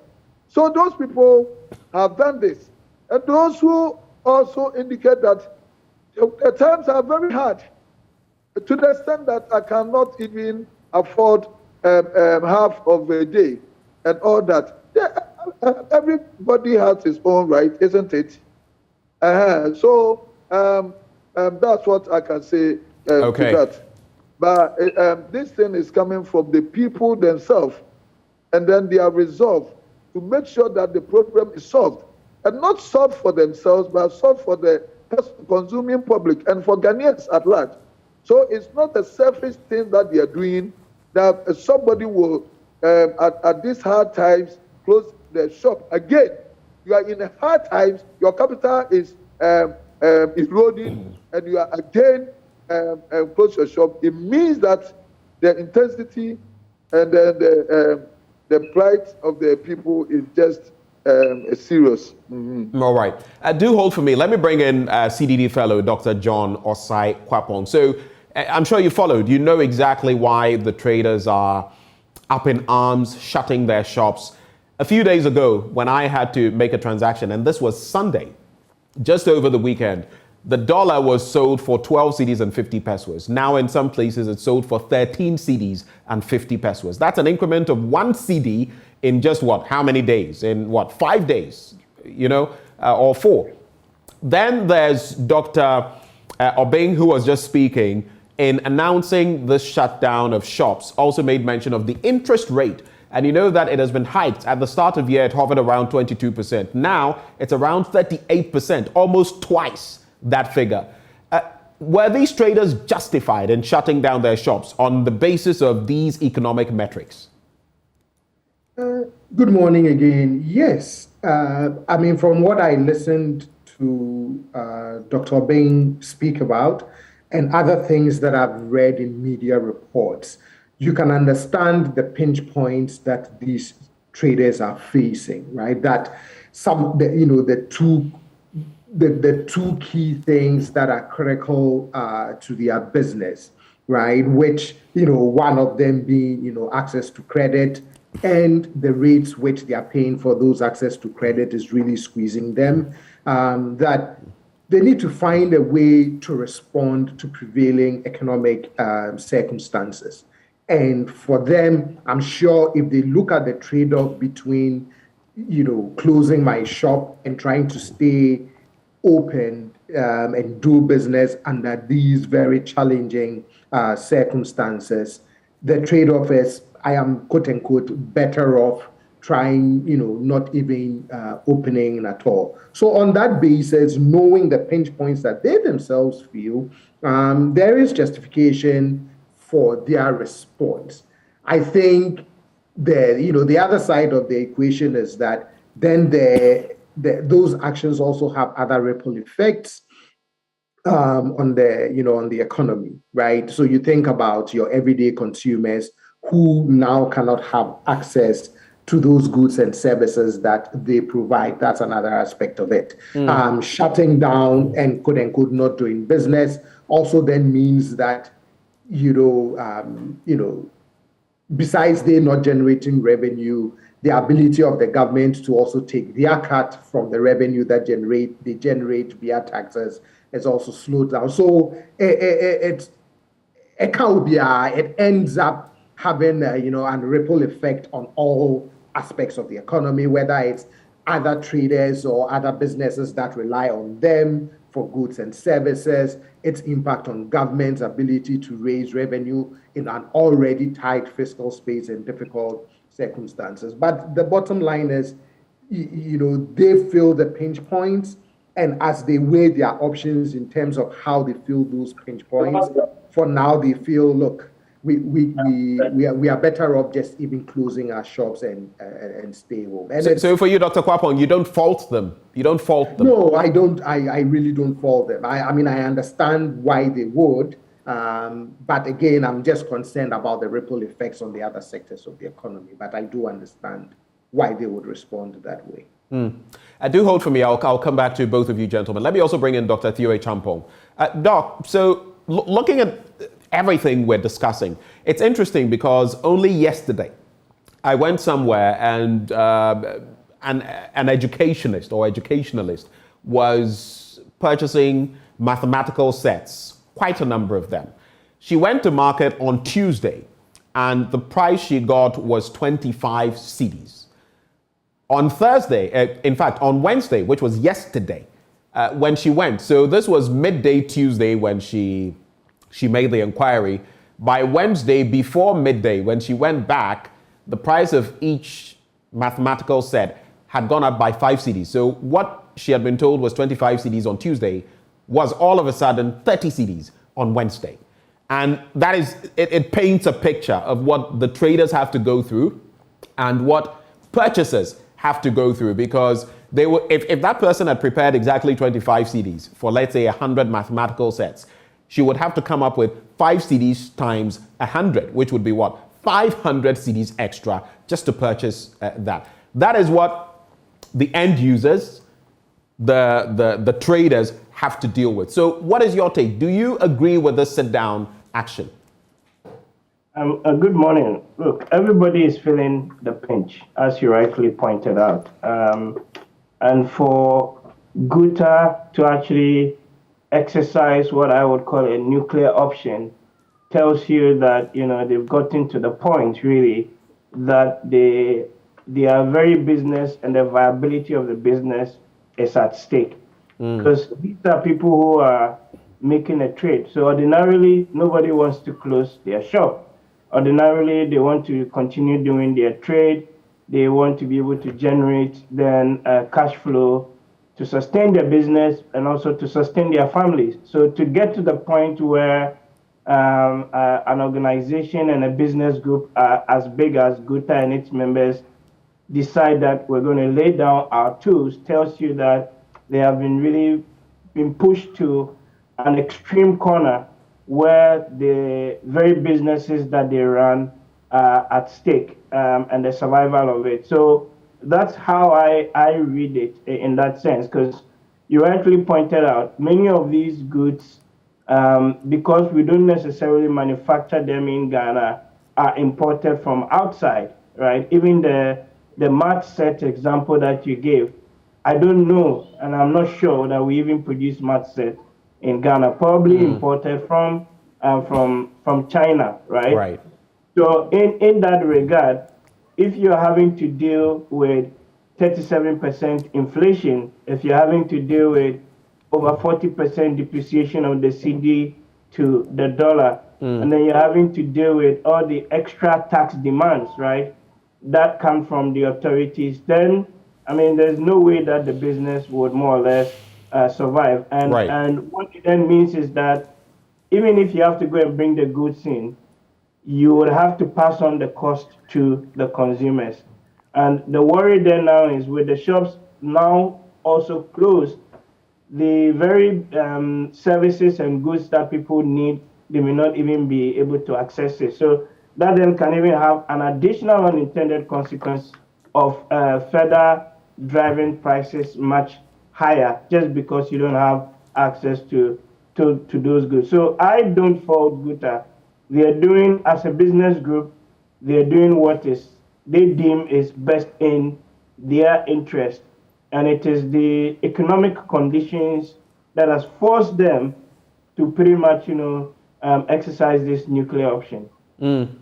Dr. Bing, so Dr. Champong talks about this being, a nuclear option, worst case scenario. I don't recall the last time I saw such, an intervention by Guta. This means matters have come to a head. But are you also taking stock of the consequences on the ordinary people who come to town to make all these purchases? It also means that they're going to be affected. So you are affected, but are you considering what this means for people who also come to purchase the day-to-day items for which, those shops are known, which now have been shut? Are you considering that? We have direct interactions with them. First, we were managing frustrations with them. They would come and the price have gone up. Then they will talk and then they buy. They will talk and then they will buy. Now the frustration is turning into anger. They will come maybe 3 weeks ago or a month ago to have come for a pro forma invoice. When they are coming to buy the goods, maybe the pro forma invoice was 10,000 Ghana cedis. When they come 3 weeks on, the price have doubled to 20,000 Ghana cedis. At this stage, what we have started noticing from our consumers is that they express anger rather than frustration. And so we are giving this out as a security matter because it has reached a point that they cannot contain. It's becoming unbearable for them. So this thing that we are doing for this same reason, their frustration that they cannot bear the prices. Because if they are unable to buy, and as a matter of fact, because of the rate of inflation, our customers are unable to buy the quantities that they used to buy with the same amount of money before this time. And so it has also reduced our turnover. And when our turnover is curtailed, it means that we are unable to service our local debts and external debts. So it's something that we are doing together. Because don't also forget that we are also consumers. Because if I sell electrical goods, I'm a consumer of food products. I'm a consumer of pharmaceutical products. So there's no group of traders somewhere and then consumers somewhere. We are in it together, seriously. So we are doing it for the better cause of the whole nation, that we are able to stabilize the currency, we are able to manage inflation, we are able to reduce interest rate so that prices of goods and services will reverse a little. Not even if it is not reversing, will stabilize so that people can have the respite to live peacefully in their country. Don't forget that price hikes and all that is also an issue of security. If we get to a point that they can't, as I've told you, now the frustration is turning into anger. If you are a store person and you face these people all the time, I can imagine you yourself having been frustrated to a certain point when maybe something that you knew that it costed so much have changed drastically. Right. And so even you who might have it, and then the one that do not have. So that's the extent of suffering that we are expressing. And it's not out of malice. Sometimes we say that these things are global effects. But this global thing that we talk about, we also see countries like America, France, Italy, all of them also going on demonstration to express the extent of their suffering. Right. And we are not to be left out because we are also human beings who have our feelings. Tell me, though, I want you to weigh these two things and tell me where we can find middle ground moving forward. So fuel prices are up in some instances by about 2 cedis. And I know because of, the fuel I purchased to, move my car. Then the cedi continues to slump. I was just making mention of how much it has depreciated just within less than a week. It's now the worst currency in the world. That is one end. But on the other end, inflation, for example, Johns Hopkins professor of economics, Professor Steve Hank, has always said that, our inflationary levels are higher than what we already know. Currently, he pegs them at over 90%, somewhere around 100%. The Ghana Statistical Service has come to say that the parameters he uses are not the same ones they use, and that our inflation, the rate 37.2%, is a fair reflection of what indeed we have. We've seen a presidential staffer, Owusu Bempah, come out to say that our currency actually is the third best on the continent, just behind the Tunisian dinar and the Libyan dinar. How do you weigh these two? Aren't you making a mountain out of a molehill? Aren't you overdoing it as Guta? No, we have a problem at hand and nobody should downplay it. It won't help us. Let's find a pragmatic solution to solve this. For Bank of Ghana, I'm very surprised or disappointed in the way they see inflation. Because the inflation that we have here is as a result of accumulation of cost and nothing else. Today, you are telling me the increase of petroleum products. From the time that we buy the goods from outside, the world commodity prices have changed. Freight charges have changed. Duty prices that we pay here have gone up. The exchange rate is taking a chunk of this price hikes. And the VAT that used to be flat rate 3% have now metamorphosed into standard rate, and we are paying 19.25, an increment of about 16%. And then Bank of Ghana keep on increasing the monetary policy rate, thinking that the problem of inflation is as a result of so much money supply chasing fewer goods. But that is not the case because we have so much goods in the system. And we cannot say that there's so much money chasing it. This is the elementary theory of inflation. But ours is a cost-push inflation. So when you keep on increasing the monetary policy rate, you only go to compound the situation. You see, sometimes when you say that we use the food basket or what are the indices that you use, right, mainly being food products, you think that whatever is imported is not affecting the food products because that one is grown locally. Now, everything that the farmer uses, the farmer is also a business person. The farmer buys insecticides. So there are inputs, agricultural inputs. We decide agricultural inputs and all that. He buys everything. And all these prices have gone up astronomically high. You are just telling me about increase in petroleum products. Does it going to add up to these food items? So our problem is primarily on the accumulation of cost and vice versa. And so what are we doing to safeguard some of the cost?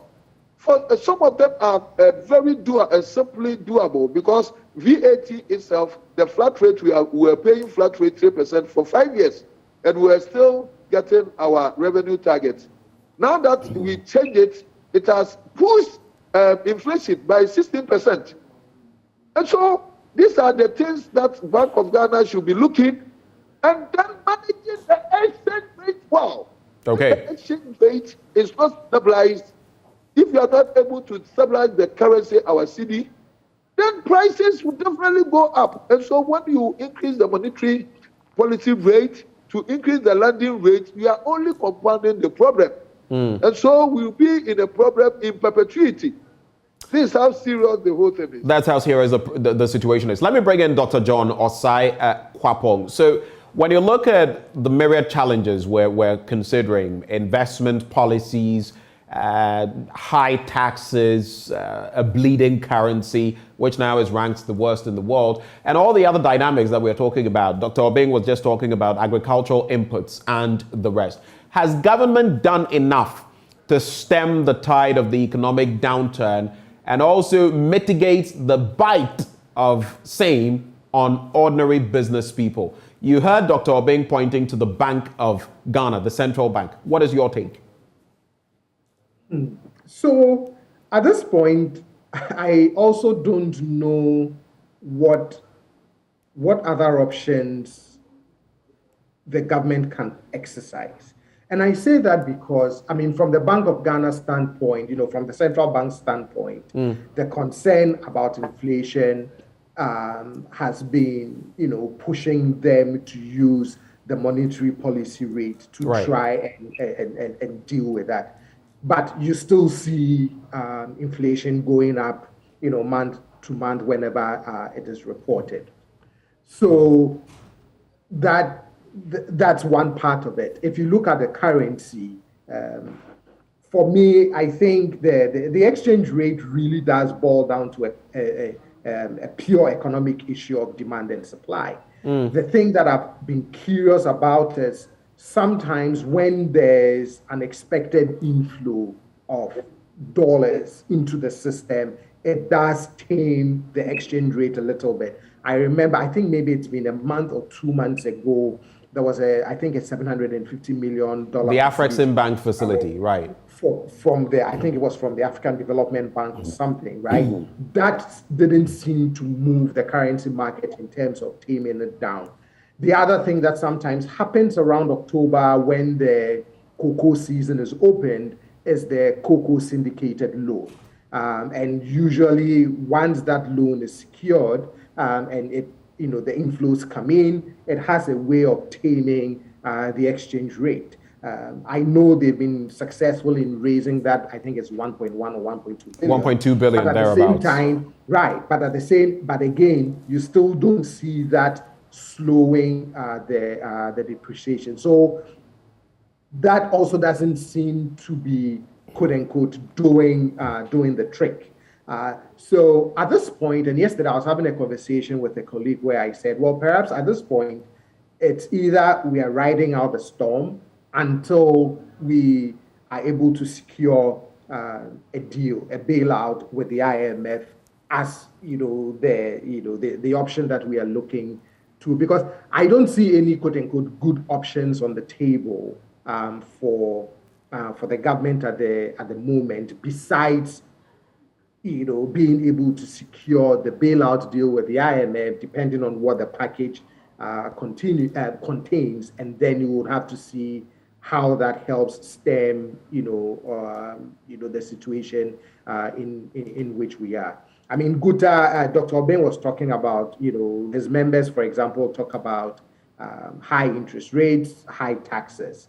But given the situation in which the government is in terms of the fiscal challenges it's facing, I just don't see how the government can also say one of the policy tools we are going to exercise is to make some adjustment to taxes and try and cut taxes. I mean, they're already in a difficult revenue situation, so I don't see them exercising options that makes it even more difficult for them to raise the very little revenue that they need to be able to run government business.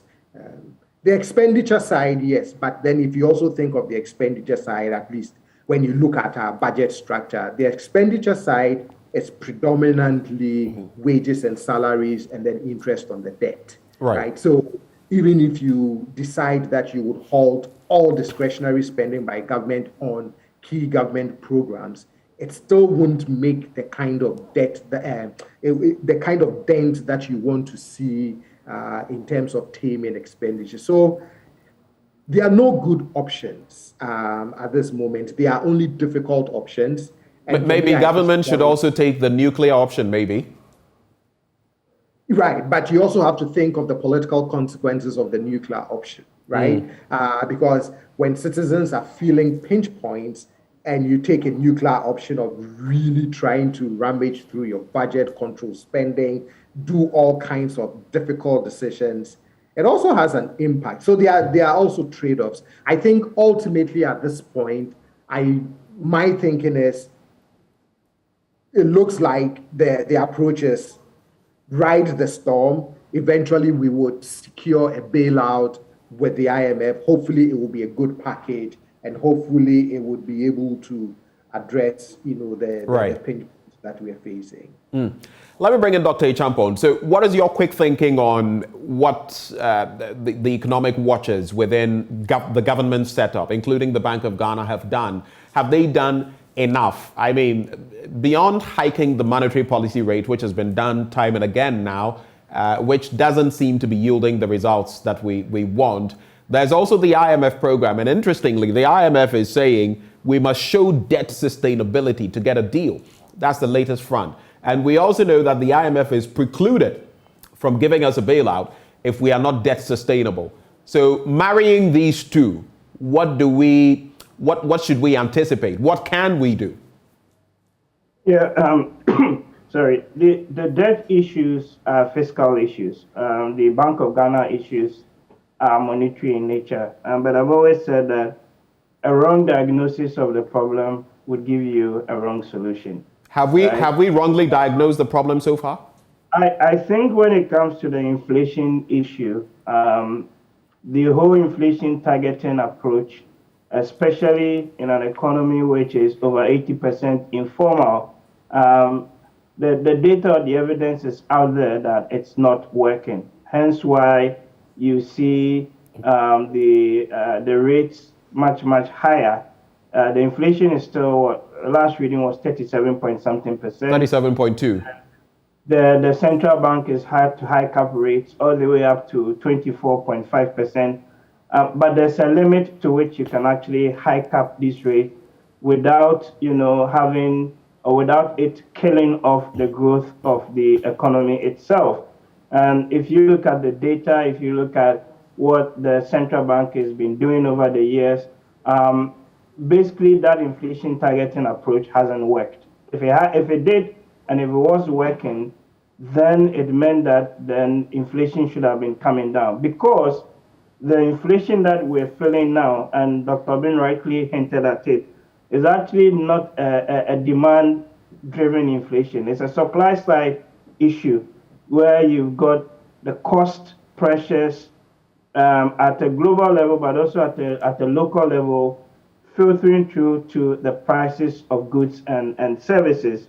And to that extent, you don't also necessarily then blame citizens when, if you have 37% or so inflation, the people are rational. So they would want to then have the safety of wanting to either buy dollars to save or buy dollars, more or less to keep the value of the investments that they have. And that then drives a lot of the pressure that we're seeing on the market in terms of the demands for dollars and the subsequent impact of that on the exchange rate itself, and then also, of course, the pass-through effect of that on inflation itself. So I think the Bank of Ghana has done its bit, and probably it's at its wit's end in terms of what it can actually throw in to fight the problem. Because the problem that we're dealing with is largely not a monetary problem. We've got a bigger issue on the fiscal side, and that is where we, or some of us, think that the IMF program and that whole arrangement around that is really fundamental to any sort of medium to long-term recovery of the Ghanaian economy. And it's all contingent now on the debt sustainability analysis that the fund, does. I think the fund will finish, or probably just about concluding that DSA, and bits of it would feed through into the 2023 budget that would be read probably in about a month's time.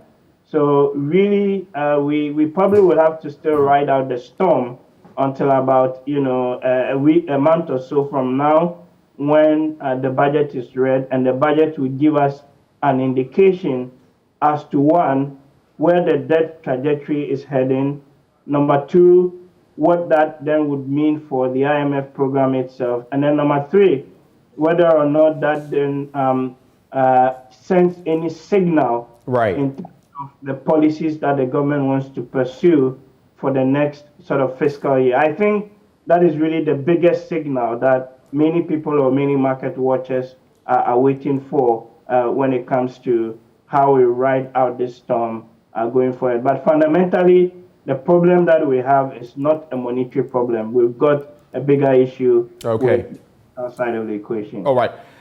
Hold for me. Before we proffer solutions briefly, and then that's how we'll cap off the conversation, I just want to go back to Dr. Kwapong. As far as the IMF component is concerned, what are your expectations between now and the end of the year? A reminder that my interaction with the IMF boss, she said back then, and this was in sometime, early October, that they would do everything possible to get us a deal by close of year. The economists are saying even that is impractical. It is not likely. We have debt sustainability issues to deal with as well. Looking at the different permutations, what are your expectations? Briefly on that, so we can get to solutions moving forward. Sure. I mean, I really hope that a deal can be struck sooner rather than later, right? Which is, from what you gathered, hopefully by the end of the year, because this is not the kind of situation we are in is not the sort of situation that we can just keep hoping that we can ride out the storm without some major intervention. Whatever the issues are, whatever the difficult negotiating points are, I'm hoping that between the government negotiators and the IMF, that sooner rather than later, an acceptable plan will be agreed upon so that it can be signed off and rolled out. Because these things also take time, to be implemented, to make sure that it starts having an effect. And I think the sooner that such a deal can be agreed upon and rolled out, the better it would be for all of us. So I'm just hoping that whatever the difficult points of negotiations are, eventually they'll be able to get through and secure a deal.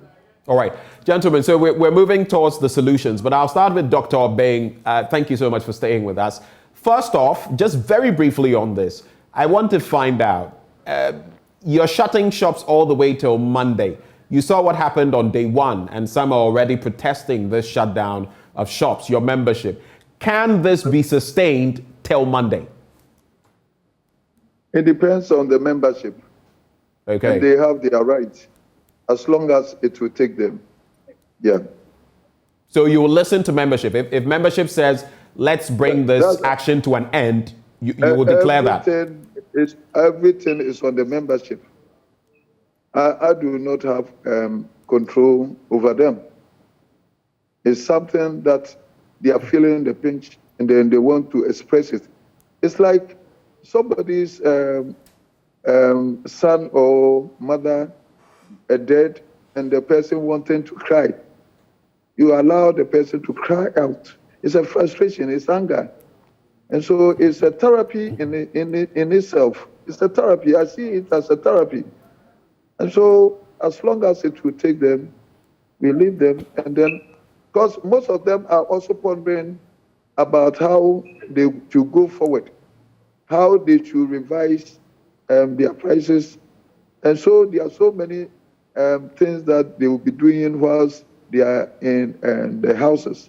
So they will reflect over what has happened, the price changes, how they will amend their price, how they are going to strategize so that they will be able to weather the storm. So this also means that even if members decide, this could be extended even beyond Monday. That is also a possibility. No, the times are so hard, and they decided their date due to their strength. And we are making a statement. We would have made that statement enough, at that time. All right. So a quick one as well. I heard some of your members yesterday express the sentiments that sometimes when these actions are taken, it's all about you, the leadership, those at the helm of affairs, and that it's not really about members and what they decide, and that sometimes there is some politics at play. Is there any politics ever at play at your level when these decisions are made? You've been observing me probably for a longer time. I'm very principled. Guta is non-political. That's why most times you see that our detractors, sometimes they will say that we are NDC, and some other times they say that we are MPP and all that. It means that we are just so focused on our business. That's the paramount thing for us. And our slogan is Guta, then they will say our business, Guta, our business, Guta, our business. We say it 3 times. So we are just focused on our business. There are serious business people in our midst. Right. Most of them are older than us, some of them very, very successful and all that, and they are not to be toyed with. Okay. And we sometimes they are so bigger than ourselves that we cannot play with their intelligence and all that. Okay. So it's all about people, very elderly people, and so everybody can attest. Those in government and those in the opposition who know our principles. Because if you do well, we praise you.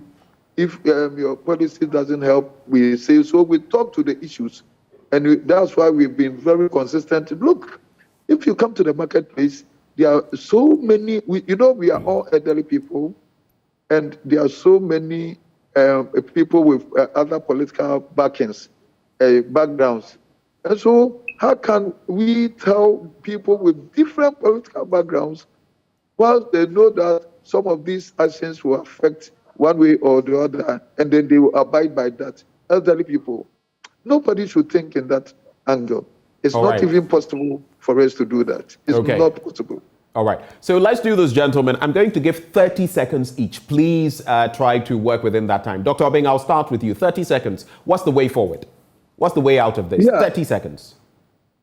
Yeah, I think government should articulate its policy outline regarding this situation, and then give the timelines, and then also let us know, the citizens alike, business community alike, all of us, our play to role. When this happens, then we know that we have a program that we're dealing with.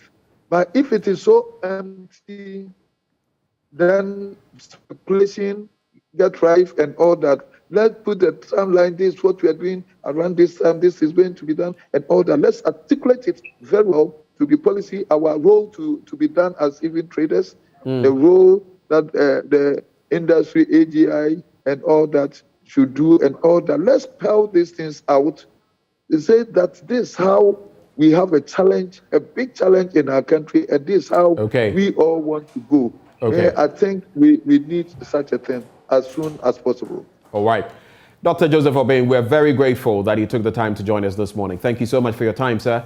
Dr. Obeng is president of GUTA. Now, Dr. Kwapong and Dr. Echampong, do stay with me, because even after this conversation, we would like your widow's mite contribution towards what our negotiations have been like with the IMF so far. My colleague George Weafe has been in Washington, D.C. following those interactions. So we'll have you stay on even after this conversation, and after we take the break, we'll be delving into that. So do hold for me. But your 30-second remarks on this one as we move forward. Quick thoughts. I'll start with you, Dr. Kwapong. Well, there seems to be a policy signal vacuum from the government in terms of how are we actually going to address the current difficult situation. Dr. Theo Achampong mentioned that hopefully, the budget should be, the 2023 budget should be read in about a month's time.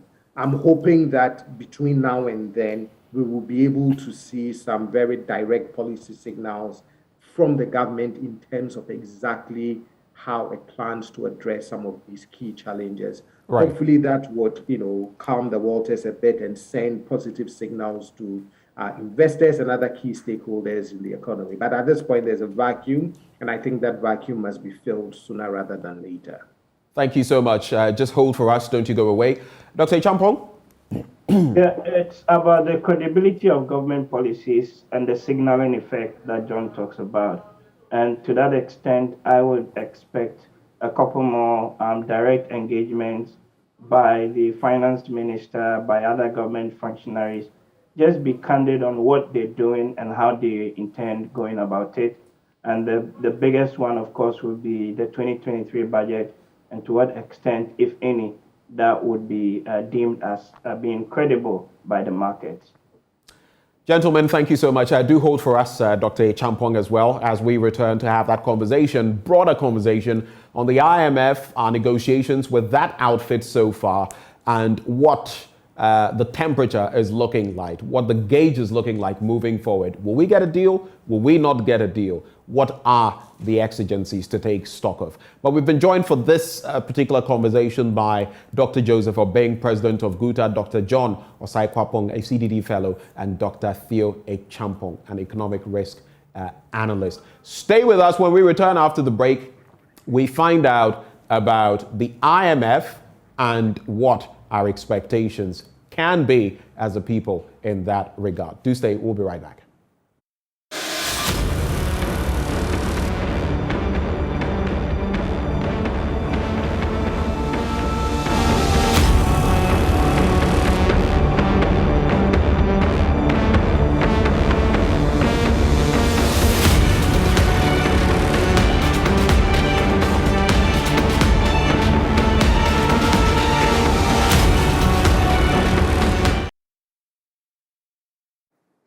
Thank you so much for staying here on the AM show. I'm Bernice Abubedulan. So our government has finally concluded the second round of program negotiations with IMF in Washington in the United States of America.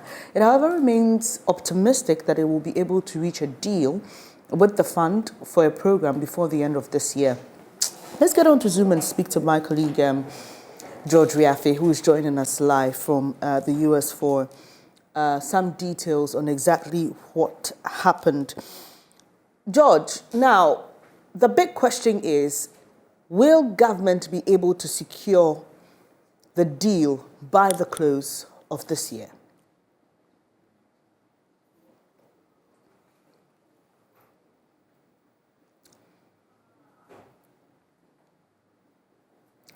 Hello, George.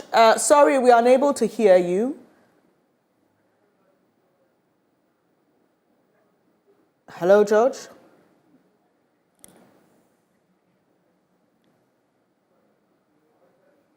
Hi, George. Apologies. We would have to work on George's line and get a good connection to him. Unfortunately, we're unable to hear him, but we still have Dr. Osai Kwapong, who is with the CDD, and Dr. Theo Champong standing by for a conversation on this. Let me just find out from you, gentlemen, your quick thoughts on our deliberations with the IMF so far. George was just about to answer the big question, whether we'll be able to secure a deal by close of year. I know that you've branched into the angle of the IMF helping to deal with our economic situation in the conversation that Benjamin just moderated a while ago.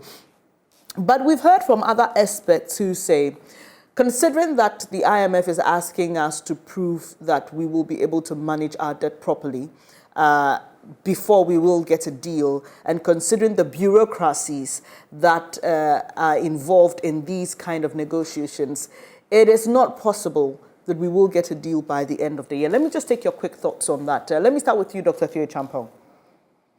Thank you very much. So as you very much know, the debt sustainability analysis, which is basically trying to check whether you can service how much you owe. So in normal parlance, it's like a credit assessment if you went to the bank to borrow, would be able to tell you whether you're in a position to service your debt going forward. The IMF uses 4 benchmarks. You are classified as being low risk, moderate risk, high risk, or already in debt distress. And as of last year, Ghana was classified in the 3rd band of being at high risk of both overall as well as the external debt distress. And the analysis that they're doing now, they left the country a few weeks ago, would pretty much hinge or that determine the extent or the direction of the negotiations with the fund. The IMF and the World Bank use a similar DSA framework. And just last 2 weeks, the World Bank released a report that indicated that end of year, Ghana's debt to GDP, the total public debt, would have exceeded 100 or so, percent. And so for the fund now, off the back of the World Bank report, also to say, look, Ghana needs to prove that its debt is sustainable, which would include the exposures to the state-owned enterprises, things like that.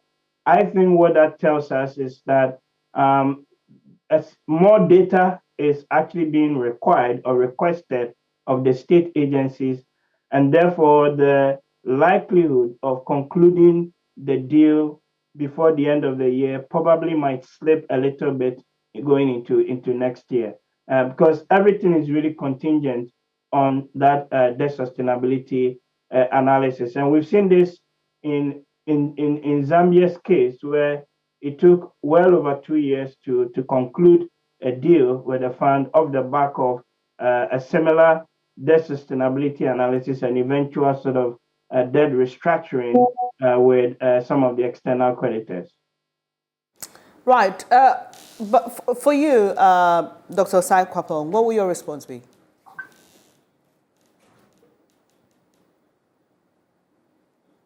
Hello, Doc? Do we still have Dr. Kwapong on?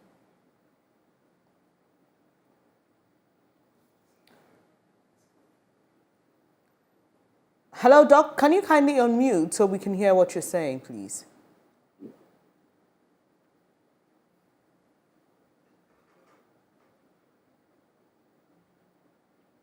I think Dr. Kwapong is kind of gone off briefly. All right, it appears so, and I was just giving some information on what exactly is happening. Okay, so let me continue with you, and about the projections about our debt to GDP ratio. The IMF is projecting that it will hit about 90.7%.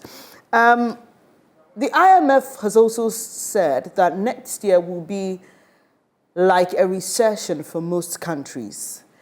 Are you convinced that we will be able to improve the economy once we get this deal, considering the hints that the IMF has given?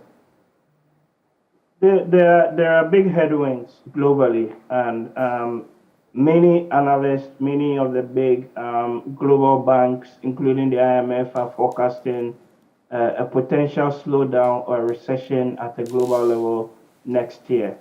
But even with or without a recession, certain countries are still expected to grow, including in sub-Saharan Africa. So I think the jury really is out on that. And I expect the Ghanaian economy of course, to grow, but not, of course, at the levels, the 7-6% that we hitherto used to see, probably between 4.5%, 5.5% thereabouts in that regard, which is still a fairly kind of modest growth in that respect.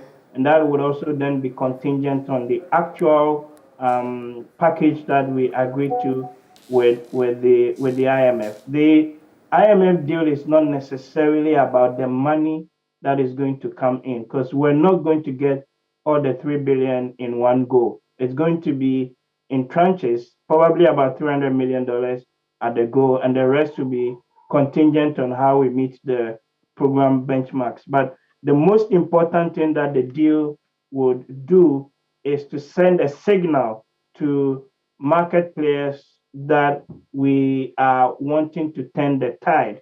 We want to get the fiscal overruns, the expenditure issues, increase revenue, address the vulnerabilities with our state-owned enterprises. All those things really are the core of what the program would look like. But it's really about the policy signaling. I think less so with actual quantum of money that we would get.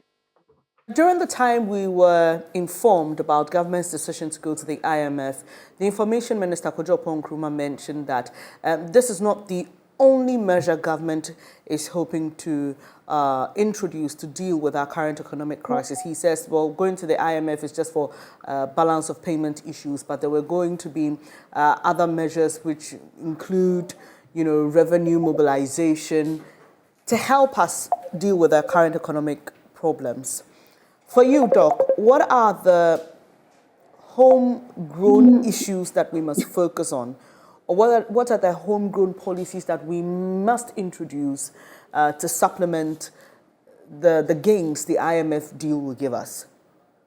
So already the government is talking about an economic or enhanced domestic program. I think for me, there are probably 5 or 4 things that is important and which would also be really core to the IMF program. Number one, on the revenue administration front, how to increase the revenue base from the 14 or so percent of GDP to about 18, 20% over the medium term. I think within that bucket, the e-levy, we should think about refining that. I think the issue of the tax exemptions and the implementation of the tax exemption law, the bill that was passed a few months ago, becomes quite critical. I think the issue of the leakages also at our port of entry within the revenue framework also is quite important. And then even within the extractive sector, the mining, oil and gas, the types of contract that we're signing, there's a possibility to ensure alignment and ensure that we can sort of get more within that sector and address some of the issues with cost inflation and also sort of transfer pricing. Then second one is on the expenditure side of the equation, and this is where I think that a lot of big cuts to government spending would have to be done. Probably a limit on hiring within certain sectors of the public services. We saw that happen in the last program.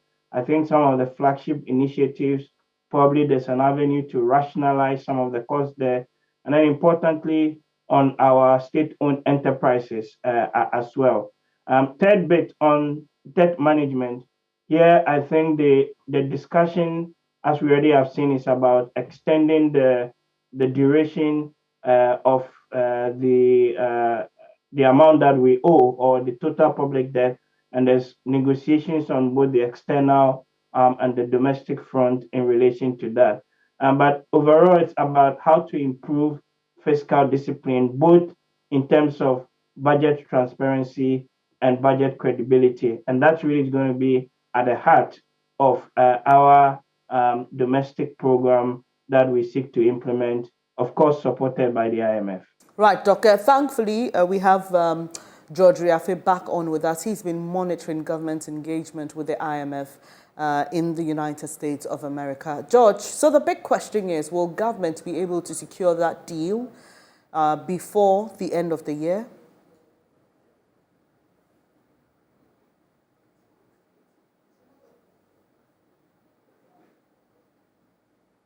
Hello, George. It appears that the problem still persists with George and our inability to hear him. We'll try again to rectify that problem. But let me come to Dr. Osei Akakpo. So, Doc, I've been engaging Dr. Theo Champong, and he just got off from responding to the question about what local remedies can we introduce to deal with our current economic problem while we wait for that deal from the IMF. Yes, so I mean, he did outline quite a number of options available in terms of the things that government needs to pay attention to on the domestic, factors that is contributing to some of these economic challenges. I want to reiterate the point he raised about expenditure. The challenge, though, with government expenditure is, so if you go back and you look at the 2022 budget, the projected deficit at that time was about 37 billion. This is even counting in the fact that they were hoping they would raise the necessary revenues from the e-levy. If you take the e-levy projections out of it, it took the deficit to almost about 40-something billion. If you slash all of government discretionary spending, right, it's key government initiatives, things that it's good to do but they don't have to do, it still doesn't make much of a dent in the budget on the expenditure side. Those flagship programs, if I recall correctly, I don't think was going to cost any more than 5 or 6 billion cedis, which means that you're still in the hole for about at least another 30 billion. That moves you into another different territory, which is, what are you willing to then cut now? You can't say that you're not going to pay your interest on the debt anymore. And then you also cannot, get into the territory of another huge chunk of our budget, which is what we spend on wages and salaries.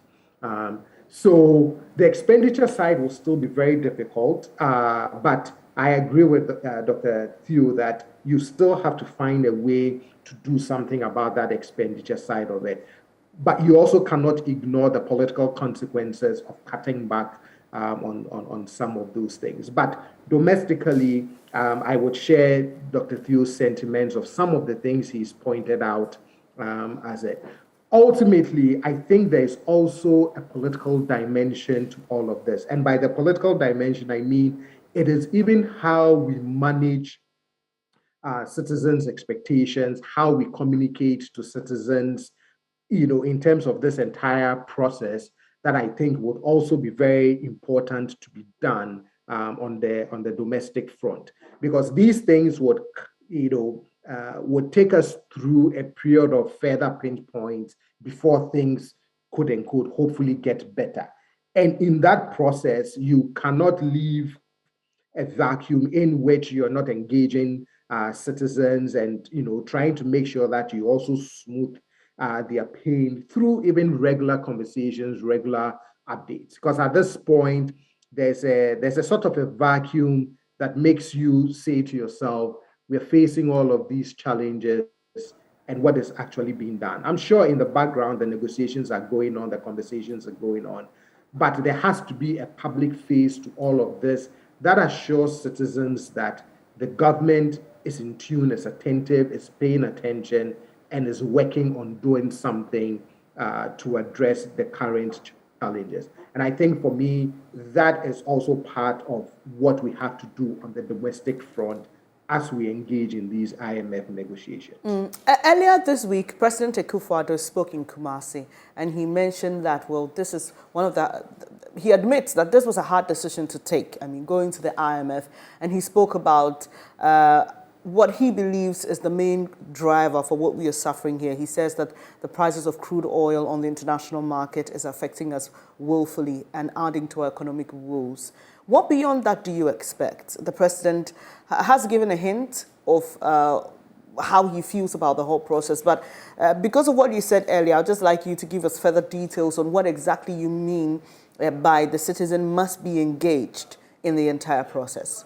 So if you look at months ago when the decision was first announced that we are going to seek an IMF bailout, the Ministry of Finance did something very important. They actually put a document together, a frequently asked questions, right? And it detailed at least about 10 to, I think, about 15 questions where it said, why are we doing this? What are the consequences for doing this? What does this mean for some of our social protection programs? Does it mean that government will do X, Y, and Z? And I thought that was a very brilliant document to put together, right? As a way of engaging citizens on this whole IMF process. But since then, you don't really hear much. And that's the vacuum that I'm speaking to, which is, this is a very difficult decision. And because it's a very difficult decision, you can't just leave citizens on their own to say, well, we told you we are going to go for the IMF bailout and end of story. I think that you need that regular citizen engagement through some of the platforms that sometimes government uses, whether it's the ministerial briefings, whether it's the president engaging directly with the public at some point, with constant updates and regular assurances that, again, we are paying attention and something will be done. Yes, assurances alone do not solve problems. But for me, there's a perception part in politics where you cannot ignore, right? You cannot have citizens feeling that we are going through all of this and we don't seem to be getting any signals from the government that they are going to respond or they are paying attention. And that's the piece that I'm referring to, that you need to find constant engagement with citizens around these issues, particularly in these difficult times. Let me just throw this in about our city's performance against the dollar. Some government officials say what is happening is due to speculation. It's caused by a lot of speculation on the market. Do you agree?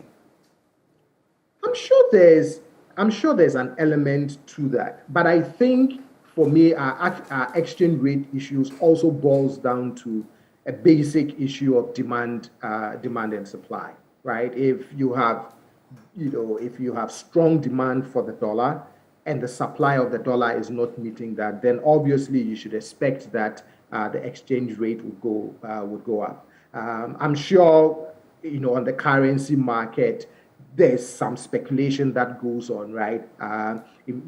People who hedge bets, who bet that this thing might go up, and some of that also does drive.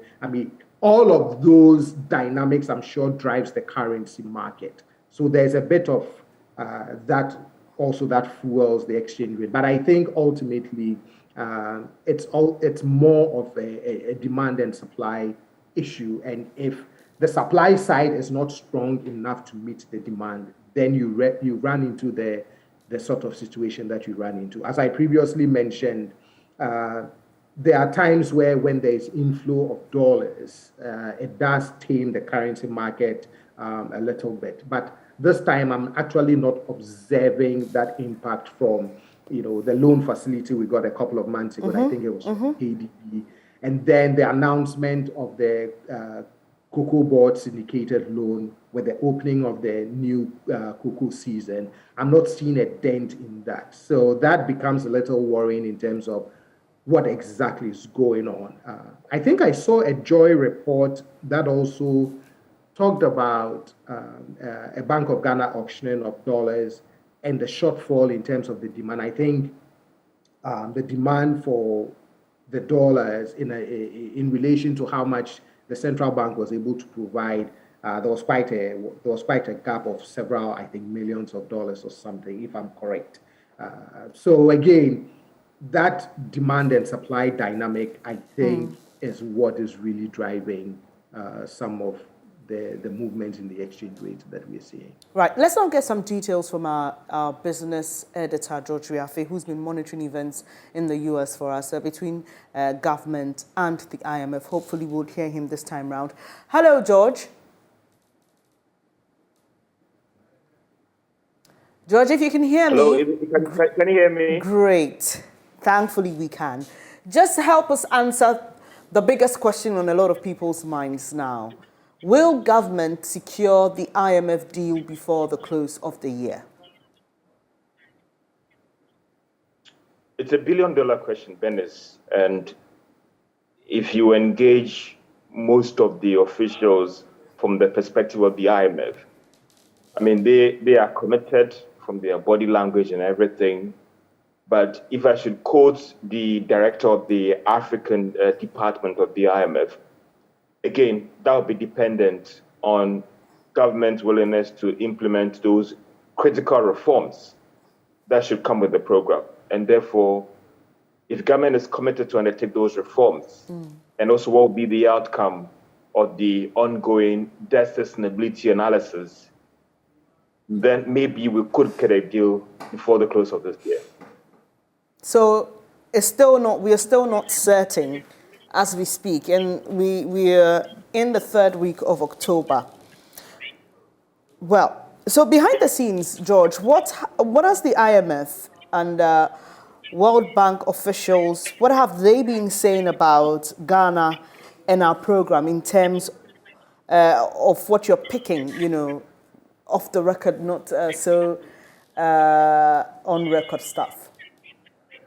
Well, Bennett, you get the sense of the fund and the World Bank arguing that they want Ghana to succeed, seen as the rising star of Africa, the shining star of Africa. So you get that sense that they want us to succeed, and therefore they are willing to do whatever they have to do to let this thing come to pass. I mean, recently, again, in engagement with the African department, he made an argument that, listen, you know, we were prepared to fast-track the process for Ghana to close a deal.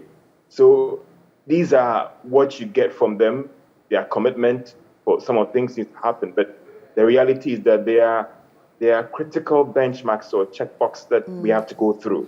And I don't think that because it's Ghana, all the rules are going to be bent or actually scrubbed for us to secure a program. When they go to the board, the staff goes to the board with their report. One critical question that the board would ask the staff is that how sustainable is our debt and how is government committed to also undertake those reforms? And if government is committed from their body language, again, it comes back to, again, taking those very tough measures that will help us get this program. George, beyond the issue of our debt sustainability, what other issues came up during the negotiation? Well, you get the sense that it's all about debt, and also the political world, and also how we're going to ensure that there is a collective ownership of the program. So it's not just about the executive, but about parliament, the broader people, and also civil society engagement as well. Interesting. There's also the projection about our GDP hitting some 90.7% by end of the year, and I'm sure concerns were also raised about that. Our debt to GDP ratio, yeah. That feeds into the current debt sustainability analysis that is going on right now. Because, again, if your debt is unsustainable, that would actually shape the program and how things to go, and some tough things that has to be undertaken with respect to what is going to be a crash program. Already we are getting the sense that we may have a very tough fiscal, or use the word fiscal consolidated program, means that you're going to have some more of an austere budget.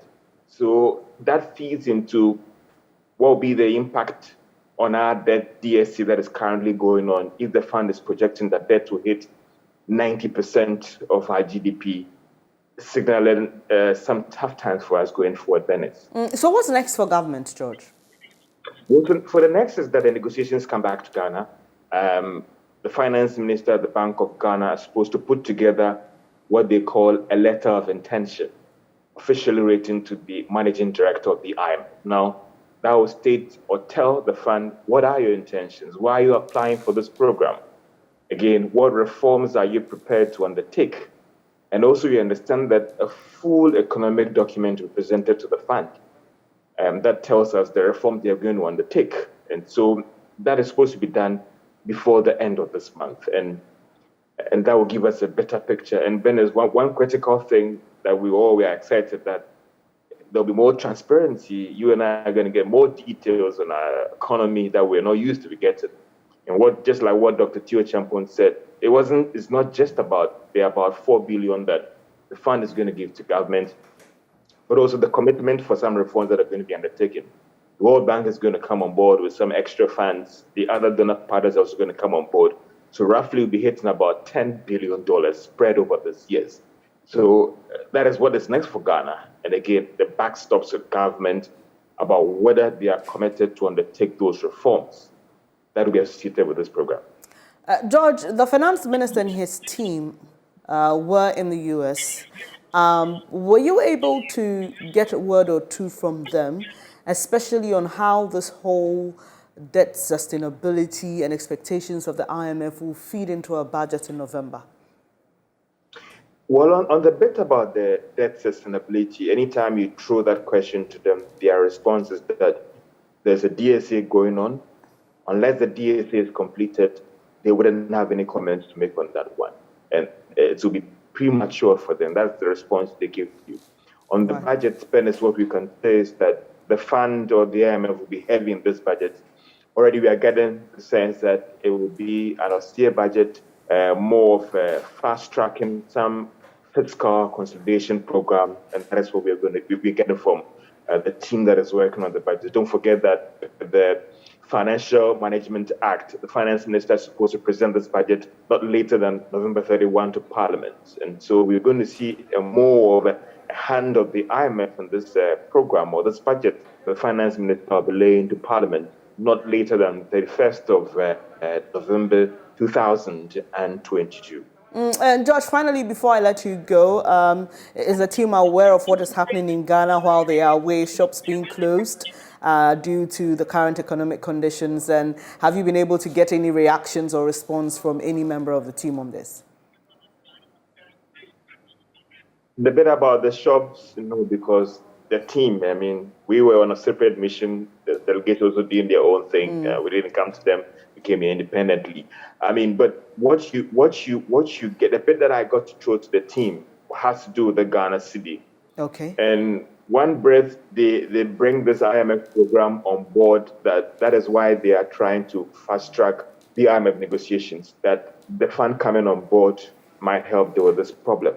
But also, there's another side where, quoting directly the Minister of State at the Ministry of Finance, Dubois, who argued that he feels that speculatory activities are feeding into what is happening to the Ghana city, and that it's not necessarily about a challenging fiscal situation. And so the fear that things are going to get worse, people betting on things getting worse, and that is feeding into the current pressure on the Ghana city. So they don't think that it's an issue about a fiscal, but rather a more of speculatory activities feeding into the current pressure on the Ghana city. We'll leave it here. George Riafe is our business editor, and he's been giving us details on the World Bank IMF summit in the U.S. We know that the finance minister and his team have been engaging with the IMF on how to get a deal for us as soon as possible. We are unable to tell if it will happen by the end of the year, even though government has shown optimism that it will. We're yet to see what happens. So let me come back to you, Dr. Theo Champong. You've heard everything that George has said. For you as an individual, how does it make you feel about the prospects for us? Prospects are challenging. Sorry, Doc, I didn't get your initial response. Okay. I said that the prospects have always been challenging, and these headwinds have been there. And like George indicated, there are a number of points that the IMF is looking at, but fundamentally it comes down to government of Ghana and its position and its ability and willingness to be open about, certain data points and what sort of program it wants to engage the fund with. So for me, I am very much looking forward to the 2023 budget, because that really would tell the direction in which we are going to go over the next year or two. But definitely, I think there is some sort of austerity around the corner, and we should all sort of buckle up our belts. What are you expecting to see in that budget? I mean, on the top of your mind, considering all that we've discussed and all that lies ahead of us, what are some of the things that you'd expect to see in the next budget? On the social spending side, the extent to which government would be able to keep its commitment under things like the LEAP program will be quite important, because that's for a lot of our folks further down the social ladder. It'll be important for them. I think the two other things I've talked about on the revenue side, what new revenue initiatives we're going to undertake to increase the broad base, but to increase the tax to GDP ratio. And then on the expenditure side, what are we going to have to give in return to ensure that we live within our means? Other than that, we will finish this program and we'll be here 5 years down the line, and we'll be talking about, the 18th or the 19th IMF package. Dr. Akakpo, former President Mahama has suggested that maybe a cut in expenditure at the presidency will help in dealing with our expenditure issues. What's your take on that, and what are your expectations for the 2023 budget? Well, I think at this point, again, on the expenditure side, whatever we can do to tame that part of our budget, for me, is always a welcome suggestion. So if it's the budget at the presidency, if there's other areas in the budget that we can really look to and make some reasonable cuts, that I think those things are always welcome suggestions. Overall, my expectation, I'm really hoping that sooner rather than later, we will be able to secure a deal with the IMF. Because again, as we keep observing, the challenges keep mounting, the pressures keep mounting, on the economic front. So hopefully, whatever the difficult points of negotiations are, I'm hoping that all of those can be resolved so that an acceptable program will be able to put forth by the government, and a deal will be struck. Because again, we can't keep just riding the storm without some specific actions. And as Dr. Chiampong said, the 2023 budget would also be key in terms of, that will demonstrate the actual steps that, the government would be saying, this is how we hope, to deal with the current difficulties. But I'm hopeful that, something would come out, and in the long term, as you said, hopefully we won't have to run back again, and this one time we would get it right and fix, all the structural and other issues that bedevil us. We'll be wrapping up shortly, but quite recently, we've seen the GRA go full force on tax compliance, and we know that that is also geared at increasing our revenue and also widening the tax net. We know some shops were closed because they were not employing the digital form of indicating the VATs as against the sales that they make. We have had this discussion quite a number of times about sealing the loopholes and widening the tax net. There are those who are not too keen about widening the tax net per se, but they believe that sealing the loopholes will give us exactly what we need in dealing with revenue mobilization in this country. In Kumasi, for example, we saw shops closing due to the economic conditions, and also because the traders say they were not enthused about the fact that there were GRA officials there manually taking stock and ensuring that the government got its due per the sales that were made. how do you think we can really work at creating, no system is perfect, but creating a very good system that allows us to take the right amount of taxes and also seal the loopholes that exist? That's a tough one, but some of these e-measures, some of these electronic measures, I think are steps in the right direction, right? You really want to make sure that those on whom you assess various kinds of taxes are actually meeting their tax obligations, and there are no sort of mechanisms through which they can bypass the tax system. And so if electronic measures, digital measures would help to ensure full tax, or at least as much tax compliance as we can, then I think that that's a step in the right direction. I just think that sometimes with the rollout of some of these administrative procedures around something as critical as taxes, I think engaging the stakeholders and making them, a little more sensitization to get them to the point where they can fully understand the impetus of that approach, I believe helps. But I think if we can really use some of these digital tools, e-tools, to help with tax compliance, that would be critically important. In situations where digital measures may not help, you also want to count on strong public education and why it is important to meet all your tax obligations to the state. How you also tax the informal sector of the economy also becomes another way of dealing with some of these revenue challenges when it comes to taxation. But for me, at this point, all of these steps that the GRA is thinking about and trying to implement has a good, policy intention behind it, which is we really want to make sure that we are collecting taxes as effectively and as efficiently as possible.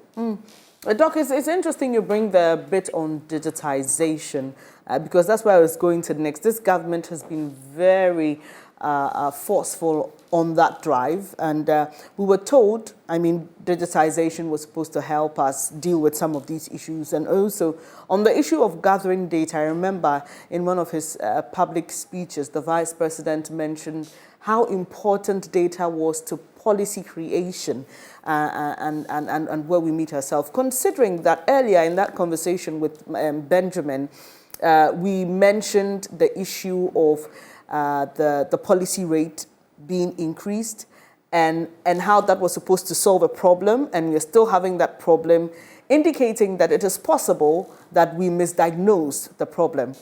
What will your assessment of government's digitization and data drive be, considering that we don't seem to see a lot of positive results in that regard?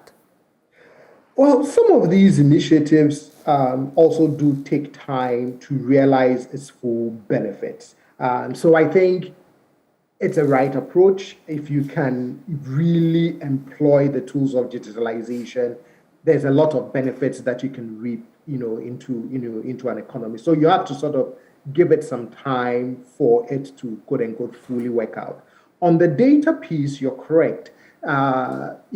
Data-driven policy decision is very critical in any governance setup, in any business setup.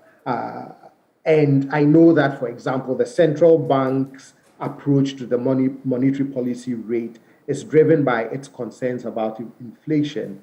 But at some point, I'm sure the Bank of Ghana itself hopefully would step back and reflect on what the data trends is showing in terms of the relationship between the increases in the monetary policy rate and why we are still unable to tame inflation, and then be able to adjust, its policy. But Dr. Theo is more of an expert on exactly, those, and I was going to him in wrapping up the conversation, Dr. Theo Achampong.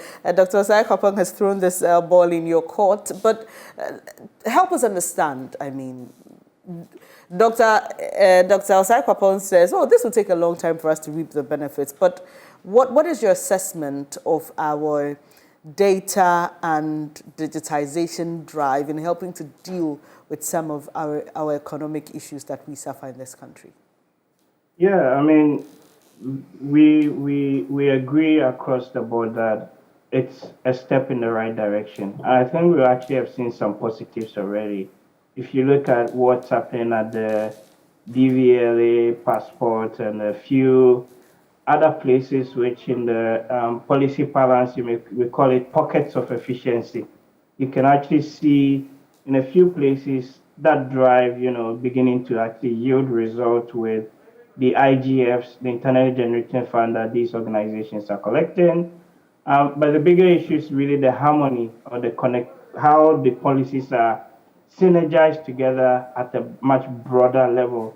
And that's where some of the challenges still lie, because really it goes to the heart of how you're able to use that data to drive the policies that you're making. And clearly, the data to drive the policy on, say, e-levy was lacking, because if the data was there and if they had followed it, they wouldn't have introduced some of the 1.5 or whatever % that was introduced. So you can see in some sense, yes, small gains, but at a bigger level, there's still challenges.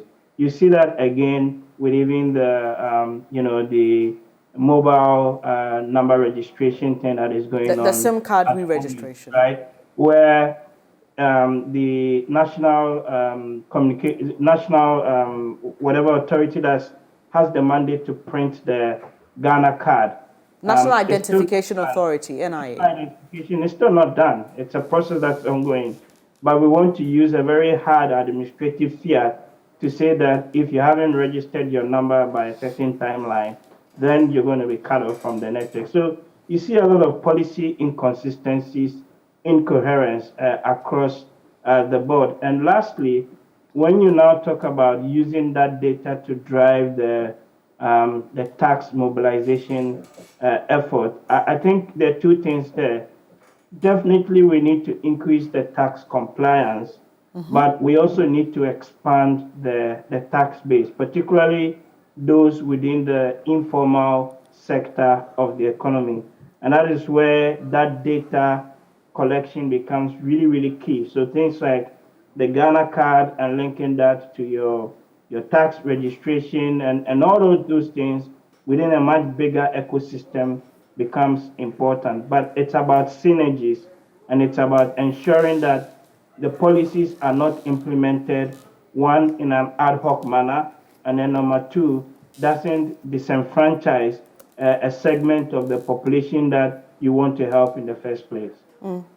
Thank you, gentlemen, for your time this morning. Dr. Theo Achampong is a finance analyst, and Dr. Osai Kwapong is a fellow with the CDD. Earlier, we had George Riafe joining us from Washington, D.C., giving us details of government's IMF negotiations and all you need to know about it here on the AM show. We'll take a quick breather. We'll be back with more. Do stay.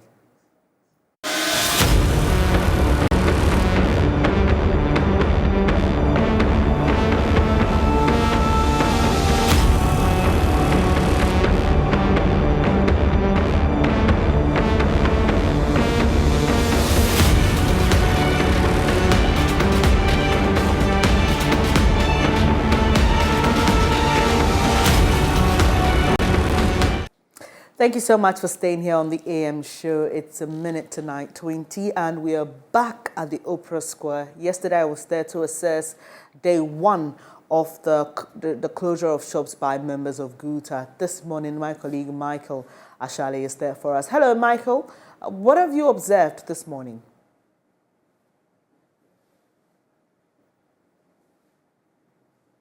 Their shops closed right from yesterday, the 19th of October, all the way to Monday of next week. That is the exact situation that you have. Their shops are still closed. And even more now, it is biting for some businesses that ordinarily benefited from the customers that these shops that when they were opened, they drew into the market. Yeah. So at Oprah Square, the number of people that you find ordinarily on a normal day should be, overwhelming. But today, that is not the situation. You'd have the place nearly deserted, except for a few people who are selling items that Guta members do not sell. So you'd find food vendors there. You'd find people who are selling, shoes and others, but not necessarily selling what you have at Oprah Square. At Oprah Square, they are known for a lot of electrical stuff. So all your electrical stuff you can find there. But that is not the situation this morning. I managed to talk to some of the smaller businesses that depend on the use of these shops, particularly headquarters. They are those who you'd find helping customers who had bought in large quantities. You'd have them cart their goods from a place like Oprah Square to Tama Station or to the nearest convenient means of transportation. But that's not the case. They told me since yesterday, just one of them had admitted to having one customer alone. And even for that person, did not buy from a Guta member, but from the fringes.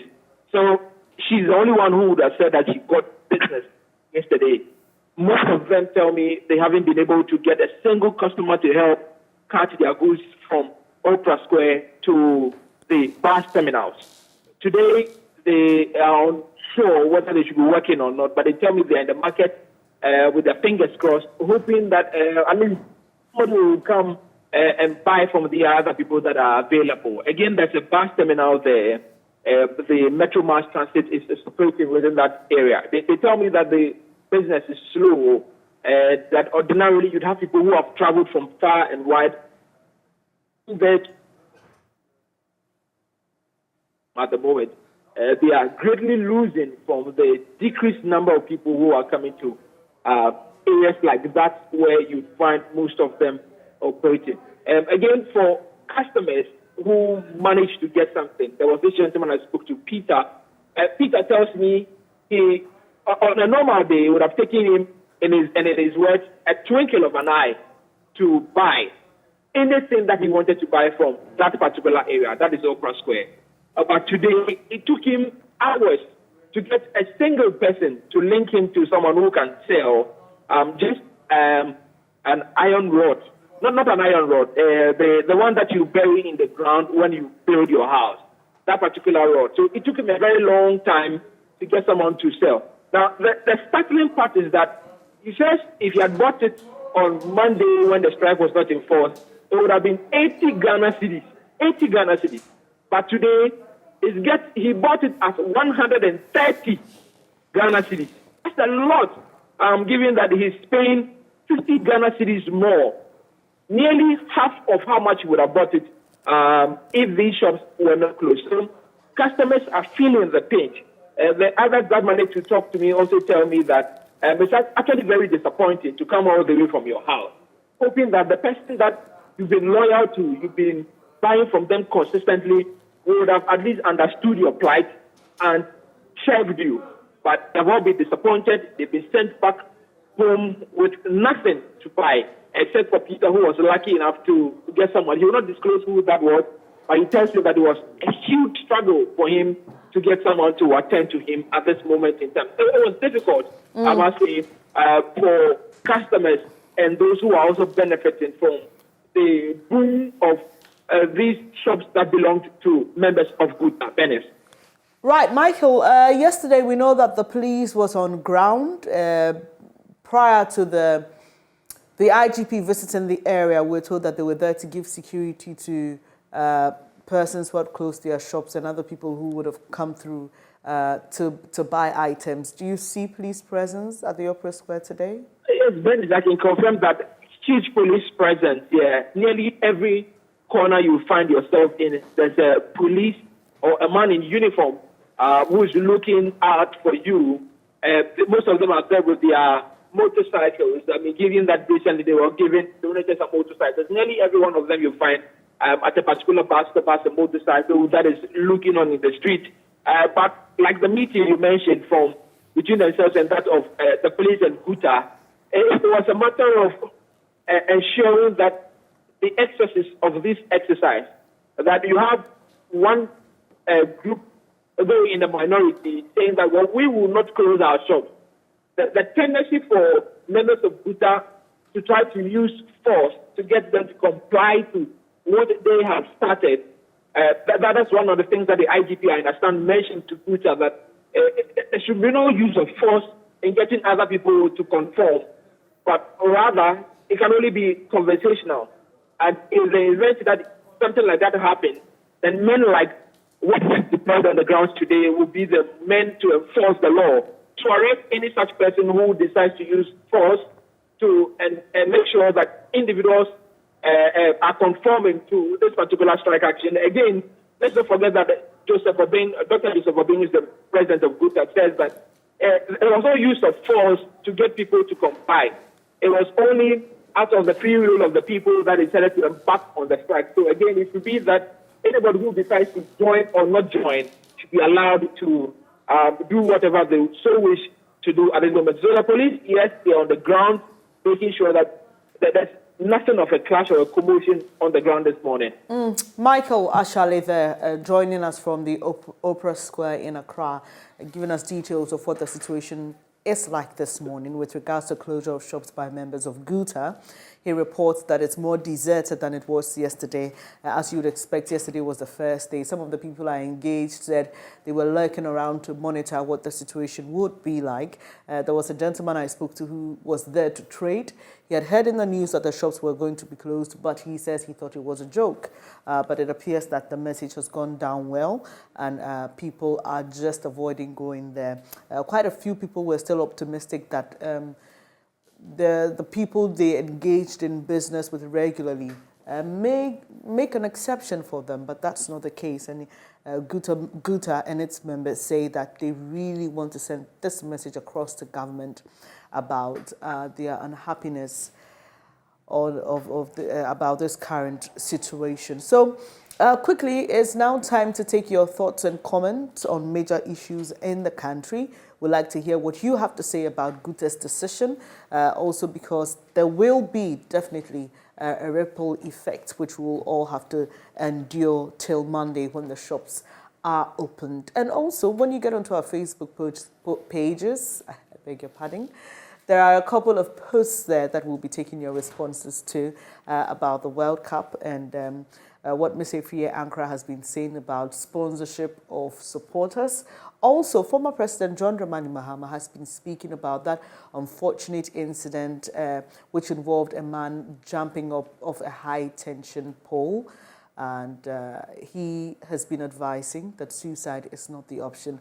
Yesterday, Twitter went on fire as a result of this statement by the former president. He says suicide is not an option. A lot of people have been focusing on that part of the message, but others have been focusing on the earlier part, which they say he's just trying to score political points with. We'll take a quick breather. When we come back, we'll bring those comments, plus open the phone lines for you to also share your thoughts with us.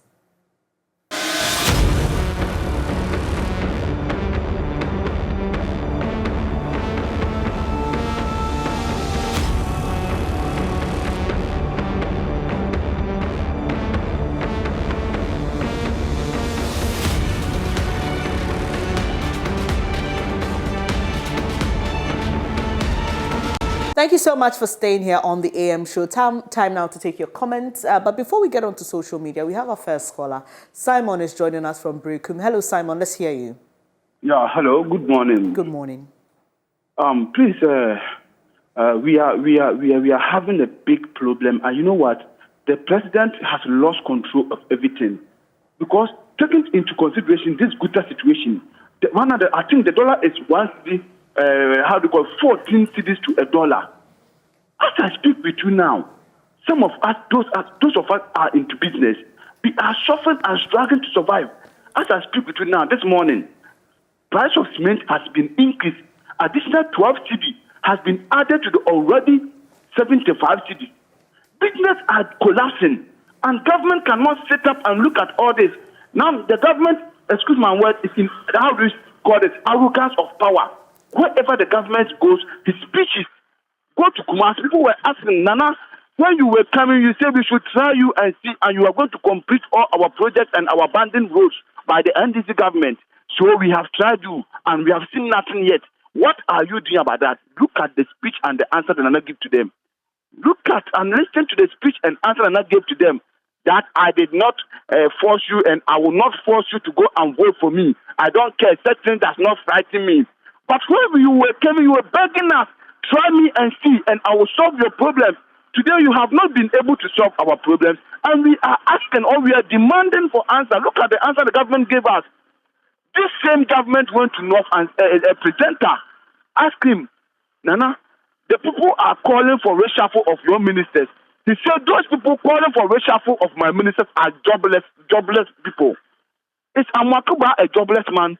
Mr. Amakuba, Dr. Amakuba, the MPP political science lecturer, is he a jobless man? The people of Volta region said our schools have been abandoned. Nana, we want you to come and complete the school for us.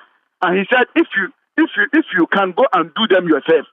Is that the kind of answers a president should give to ordinary people that voted you into power? Because this man knows that he has already completed his term. So nothing bothers him anymore. We are suffering. Guta is suffering. I say business people on the ground are suffering. Come to Brekum and see how people are struggling to survive. Simon, you say you're hello, listen, Simon. Listen, hello. When you talk, they say it's Russia-Ukraine war. Do we import Gare from Russia? Do we import Yokogare from Russia? All right, Simon, what job do? You say you're a business person. I'll just like I am a businessman. I sell cement. I am into hard work. I sell cement and all those things. All right, so my quick check on the CD to dollar rate is $1 to 13 CDs, not 14 CDs, but obviously $1 to 13. Yes, that's so what it is. I'm also giving a clue that as I speak with you this morning, a new direction has been brought in that cement price has been increased. Additional 12 CDs has been added to cement price. And the ordinary teacher, ordinary Ghanaian, ordinary worker, his pay or his salary has not been increased a dime. Right. How is such person going to survive? Simon, so sometimes you have to forget about this political. I am MPP NDC. You, a businessman or a serial quarter, should think about the nation. When you are good, President Kofo says, all right, Simon, thank you very much. We'll have to pick other callers now. Simon, we appreciate your time on the show this morning. That's Simon who's joining us from Brekum there. He made a statement about the president saying those criticizing him are jobless. Off the top of my head, I cannot remember that. But we have Jihad calling us from Wa. Hello, Jihad. Let's hear you. Yeah. Hello, good morning. Good morning. Yeah. I also want to talk about the Guta issue. Please go ahead. Yeah, government is not being honest in engaging these people. They are already aware of what the demands these people are going to make. That is why they don't want to engage them. Otherwise, we all know businesses are suffering. We know that people are suffering. It is real. We can all see. Everybody in the country is just suffering. And yet the president cannot talk to us in a manner that, we will sit cool in our houses and accept that we have a president who is leading us. At least, sometimes, I think it is just pure arrogance. It is arrogance. Our president should not be talking to us like that. When we talk to you in this, when we ask questions, it's hard times. There's a way you should talk to us, even if you don't have a way out for it. But talk to us in a way that we will not be insulted. But the way the president is talking, I just feel like he's feeling like he has nothing to lose. At the end of the day, after his tenure, he's no more contesting again. So we are just tired of politicians in the country. So if you ask me, I would just say 2024, we should just leave the what we call Jubilee House like that. Nobody should go and occupy it. Let us just know that we don't have anybody leading us. We don't feel governed. Right, Jihad. Thank you for joining the program. That's Jihad from Wa. Let's head to Osu now, where Dankwa joins the program from. Good morning, Dankwa. Let's hear you. Yeah, good morning. I'm so happy that in this time of Ghana's economic crisis, we have someone like Nana Dankwa Akufo-Addo to be our president, and we have the party like the MPP to be in governance. Because you see, the crisis that we are facing had it not been for this political party and this economic management team, we don't know what would have happened to Ghana.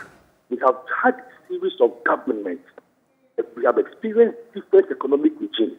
Now, my dear, are you aware that just today, the U.S. government released 15 million barrels of fuel into their economy? Now, Ghana, do we have such reserves? Do you know when the United States government built up these fuel reserves to shore up the economy in times like these? From the days of Kwame Nkrumah up till now, we have no government has even thought it wise for us to have these fuel reserves. Now here we are facing the realities of yesterday. Now the things that we failed to do yesterday are now showing up on us. And now we are blaming this current government for these economic hardships. Now the U.S. government has released fuel reserves into their system. You understand? Do we know what that is doing to the economy? That is why their dollar is strong and our cedi is weak.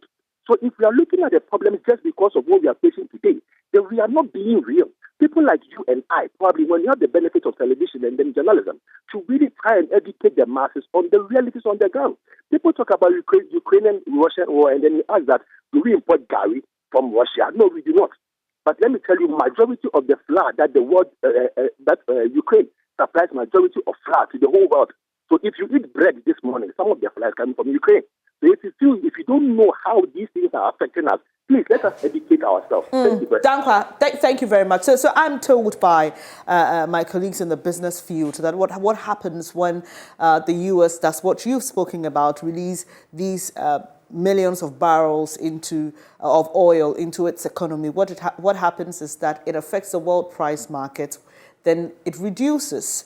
But unfortunately for us here in Ghana, because of our exchange rates, even if it reduces, we're likely to see not such a significant reduction because of the performance of our dollar to the cedi. So that's just a little bit of education. I am also receiving on what happens in the U.S. as Dankwa submitted. So let's get on to Facebook and take some of your comments on the issues that we've been discussing. So this former President Mahama, and there's a quote from a post by him. I returned from a trip to the sad news of Kakra, who electrocuted himself. Levels of hardship in Ghana are dire. Worse in 3 decades, but suicide is never an answer. Even in the darkest night, there'll come dawn. The sun will rise again. Let's be each other's keeper and keep hope alive. So there's been a lot of reactions to this. It started on Twitter. So let me take those reactions here on our Facebook. Dumbot says, when you are opposition party in Ghana, you speak positive. So I'm not surprised at all. And when you come to power, Ghanaians will begin to judge you. There are 12 replies to that. I'm not going to go in there. But Sakite Isaac says, I don't know why people still defend this disappointed NPP party. He sighs. So we all voted for him all because he had a good plan, but today we realize he lied to get power. And he's referencing President Akufo-Addo there. Awal Yakubu says, though the world is in hardship, Ghana's own is different, and what causes this is mismanagement of national funds, corruption, and what have you. So Alex says, Mahama should give us a break. After bloating figures of, or giving away what was meant for the country to a few people, all right, I mean, you may have a point, but where you're going to is below the belt. I mean, unsubstantiated. Eric Sechiado says, I stand to be corrected, but I haven't heard the president or any government official commented on this sad incident. I find that quite unfortunate and indifferent on their part. At least a word or two to console the bereaved family and some words of assurance to the citizenry. 5 replies to that. Eric Sechiado, Grant Mai is asking you, do you know how many people died in Boku last 2 weeks and also those who died in the Koforidua flood last week? You expect our leaders to be mounting podiums to eulogize them. And Abu Abdul says, well, they don't care a bit. Eric Sechiado says they'll rather insult him or they'll be quiet. And Emeka says there are certain things that don't get government involved. Take your own life at your own detriment. And okay. And Ab says, you're right for what they wish for Mahama. All right. So the issue about governments keeping mute over an incident like this and someone referencing what happens in other countries, in other parts of the world, mental health issues are topmost priority. And so there are those who may not agree with you on that. But Abdul Ganiyu is joining us from Mankarigu. I hope I got that right. Hello, Abdul. Let's hear you. Hello, Abdul. Yeah, good morning to you. Good morning to you, Abdul. Let's hear you. I think the issue of this current economic challenges, you see, the fact of the matter is that is it only Ghana that's facing these challenges in the world? If it is not, then what happened? What caused it? Let's look at where we came from. You get it? When this government took over, 2017, the way it is today, it wasn't the way it is. 2018, it was better. 2019, it was better. 2020 to 2021 to 2022, we all know what caused it. The problem is not from the management of this country. We all know what caused it. It is the willing of God. Let's pray hard and see what things will come. Right. You see, you have Abdul, sorry to interject, but if what I'm getting is what you're saying, the IMF, for example, says that our inflation issues are domestic driven, okay? And in prior to us engaging the IMF earlier this year, the IMF mentioned that our problems were magnified by happenings on the global scene, i.e. there were existing problems which have only spiraled out of control. So what will your response to that be? Because I get the sense that you're saying then that this is happening because it's a global crisis. Yes, you see, the issue is that currently, when we are going to the IMF, we all hear what the director of IMF told the good people of this country. Mm-hmm. And now, we know, if this IMF pass through, we know what we will do to make the people of this country happy if it goes through. But now, we know that there is some challenges. But at the end of the day, we are all praying that the challenges will be solved. Right. Under the hands of Nana Akufo-Addo. So I don't see, we all face the problem, but what was the problem that President Mahama was the president when he went to IMF? What was the challenge? But now you heard your Mahama as former president saying a lot of things, but when he go to international media, he can say those things. But right, in Abdul. this local media, he will say a lot of things. Abdul, thank you so much for joining us. We need to make time for other callers. We appreciate your call.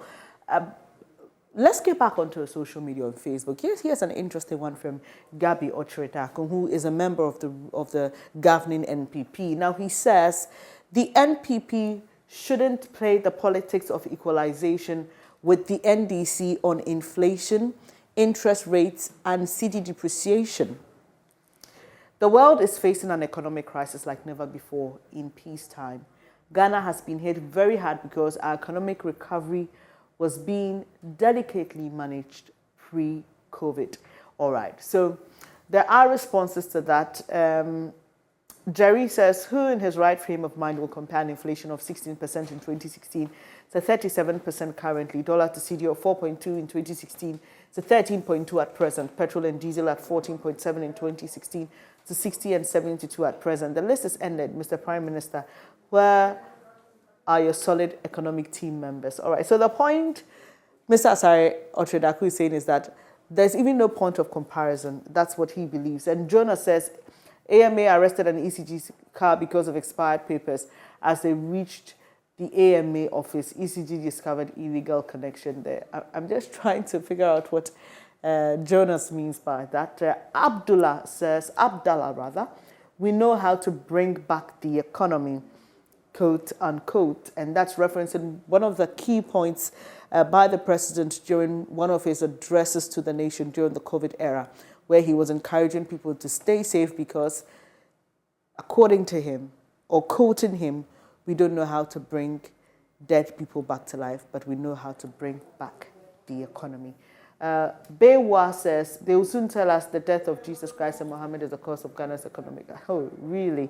Owners of this country, you guys better back the country with you when you're going. And he says, we are tired of you.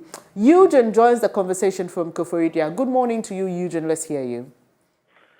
Okay, my take is this. It's simple. This is a clear case of mismanagement. It's an absolute clear case of mismanagement. Because we've had these issues already pending before it, way before this COVID crisis and the global Ukraine-Russian thing. I don't know why leadership is not really manning up the whole occasion and trying to see what best they can do for the country. Trust me, we're in crisis. And if they don't really have any measures well in place to help, they should justify it. Because truly we're in crisis. Thank you. Thank you so much. That's Eugene from Koforidia, keeping it brief and straight to the point. Back to those comments on Mr. Otredako's post. And Kwame Champo says, the moment Nana said his ministers were doing well, I knew we were in for a disaster. I don't know if Nana lives in Ghana. Please. George says, he who fights and runs away lives to fight another day. Eric says, this is the man ruling our beloved Ghana, Dr. Kwame Nkrumah's Ghana. Okay, so I get it. So Eric is one of those who have put the title of Prime Minister on Mr. Otredako. I wonder how he feels about that, though. But there are those who say that he's running the government with the president. Interesting how we do politics in this country. Albert Mensah says he's still blaming Russia. Read well. Another one says, after 6 years, de facto now realizes that equalization does not make the NPP look good. And Brian says, a failure always has some... Okay, a failure always has something to point at, but refuses to find solutions to problem at hand. All right. So we have another call, this time from Laboni. Hello, Glover. Hi, yes, let's hear you. Yes. In fact, the situation at hand today in Ghana is unbearable. And I also believe that these governments, if they don't have the solution, which we know that they don't really have, I believe they should show some candor, some humility to Ghanaians. Because in reality, people are suffering. When you go to the trenches, you go to the villages, you realize that people are really suffering. Sometimes they think Accra, Kumasi, Takoradi is only Ghana. But in reality, Ghana is a very big country. Workers are suffering, teachers are suffering. Our mothers in the market are really suffering. We always expect them, when they come to TV, radio, government communicators, to show some humility to the people of Ghana. And I believe the president to wash his people that is another himself way. They are really not telling him the truth. They are not telling him the truth. They are not giving him any good advice.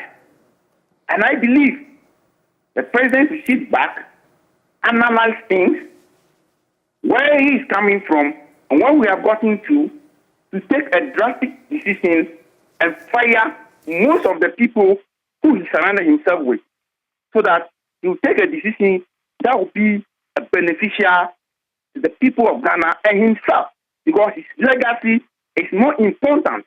People who are around him, who are not giving him the right advice, they are making him unpopular. And to the vice president, he has asked the former vice president 170 questions. We expect him to now answer those questions himself. Right, Glover. Thank you so much for joining the program. That's Glover, who joined us from Laboni, and he will be our last caller for today. We could quickly wrap up on the comments on the post by Mr. Gabi Asare Otredako. And Baba says, Prime Minister is speaking, and okay. This is from Kofi and Hagan says, is this man still in Ghana? And another person said, Prime Minister has spoken. All right, I told you the sentiments there. A lot of Ghanaians refer to him as a Prime Minister. But let's wrap up on this quickly.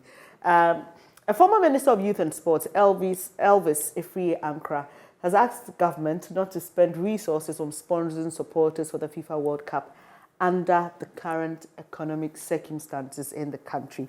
And Ioannis says, for the first time you've spoken sense.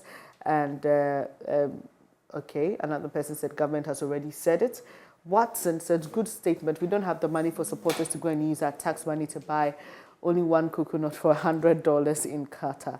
It doesn't make sense at all. And Al-Haji says, you're the same Elvis as some of the people that brought us today, Brazil World Cup. People spend taxpayers' money without any remorse. Okay. And Tahir also thinks that Mr. Ankra lacks the moral right to talk about the World Cup. And he's asking whether he thinks we've forgotten what he did when he was a sports minister. Kujo is asking, are you talking from experience? Ghanaian politicians only reason when they leave power. And okay, so there you have it. So talking about the World Cup, happy moment is here. Hello, Ghana. Let's storm World Cup Qatar 2022 with Storm Energy Drink, Puma soft drinks, and Awake drinking water from Casapreco Company Limited. Simply buy your favorite Storm Energy drink, Puma soft drinks, and Awake drinking water. Text the 4-digit unique number on the neck of the bottle to short code *780 #2 and follow the prompts on all networks for free. Be one of the lucky winners to this year's World Cup in the monthly draw. You can also win TVs, fridges, microwave ovens, mobile phones, home theaters, free drinks and more instantly. Please don't waste time. Grab a bottle of Storm Energy drink, Puma soft drinks and Awake drinking water, and let's storm Qatar this World Cup. This promotion is on the NLA Caritas platform, and this advert is FDA approved. Remember, terms and conditions apply. Well, and our time here is up. We have to leave, but thank you so much for joining Benjamin and I today for the AM show. God willing, we are back again tomorrow morning with all that concerns you and the most important topics for you. Do remember, we are very interactive on Facebook and Twitter. We are JoyNews on TV. Do stay with us here on your most credible news source. News Desk is up next.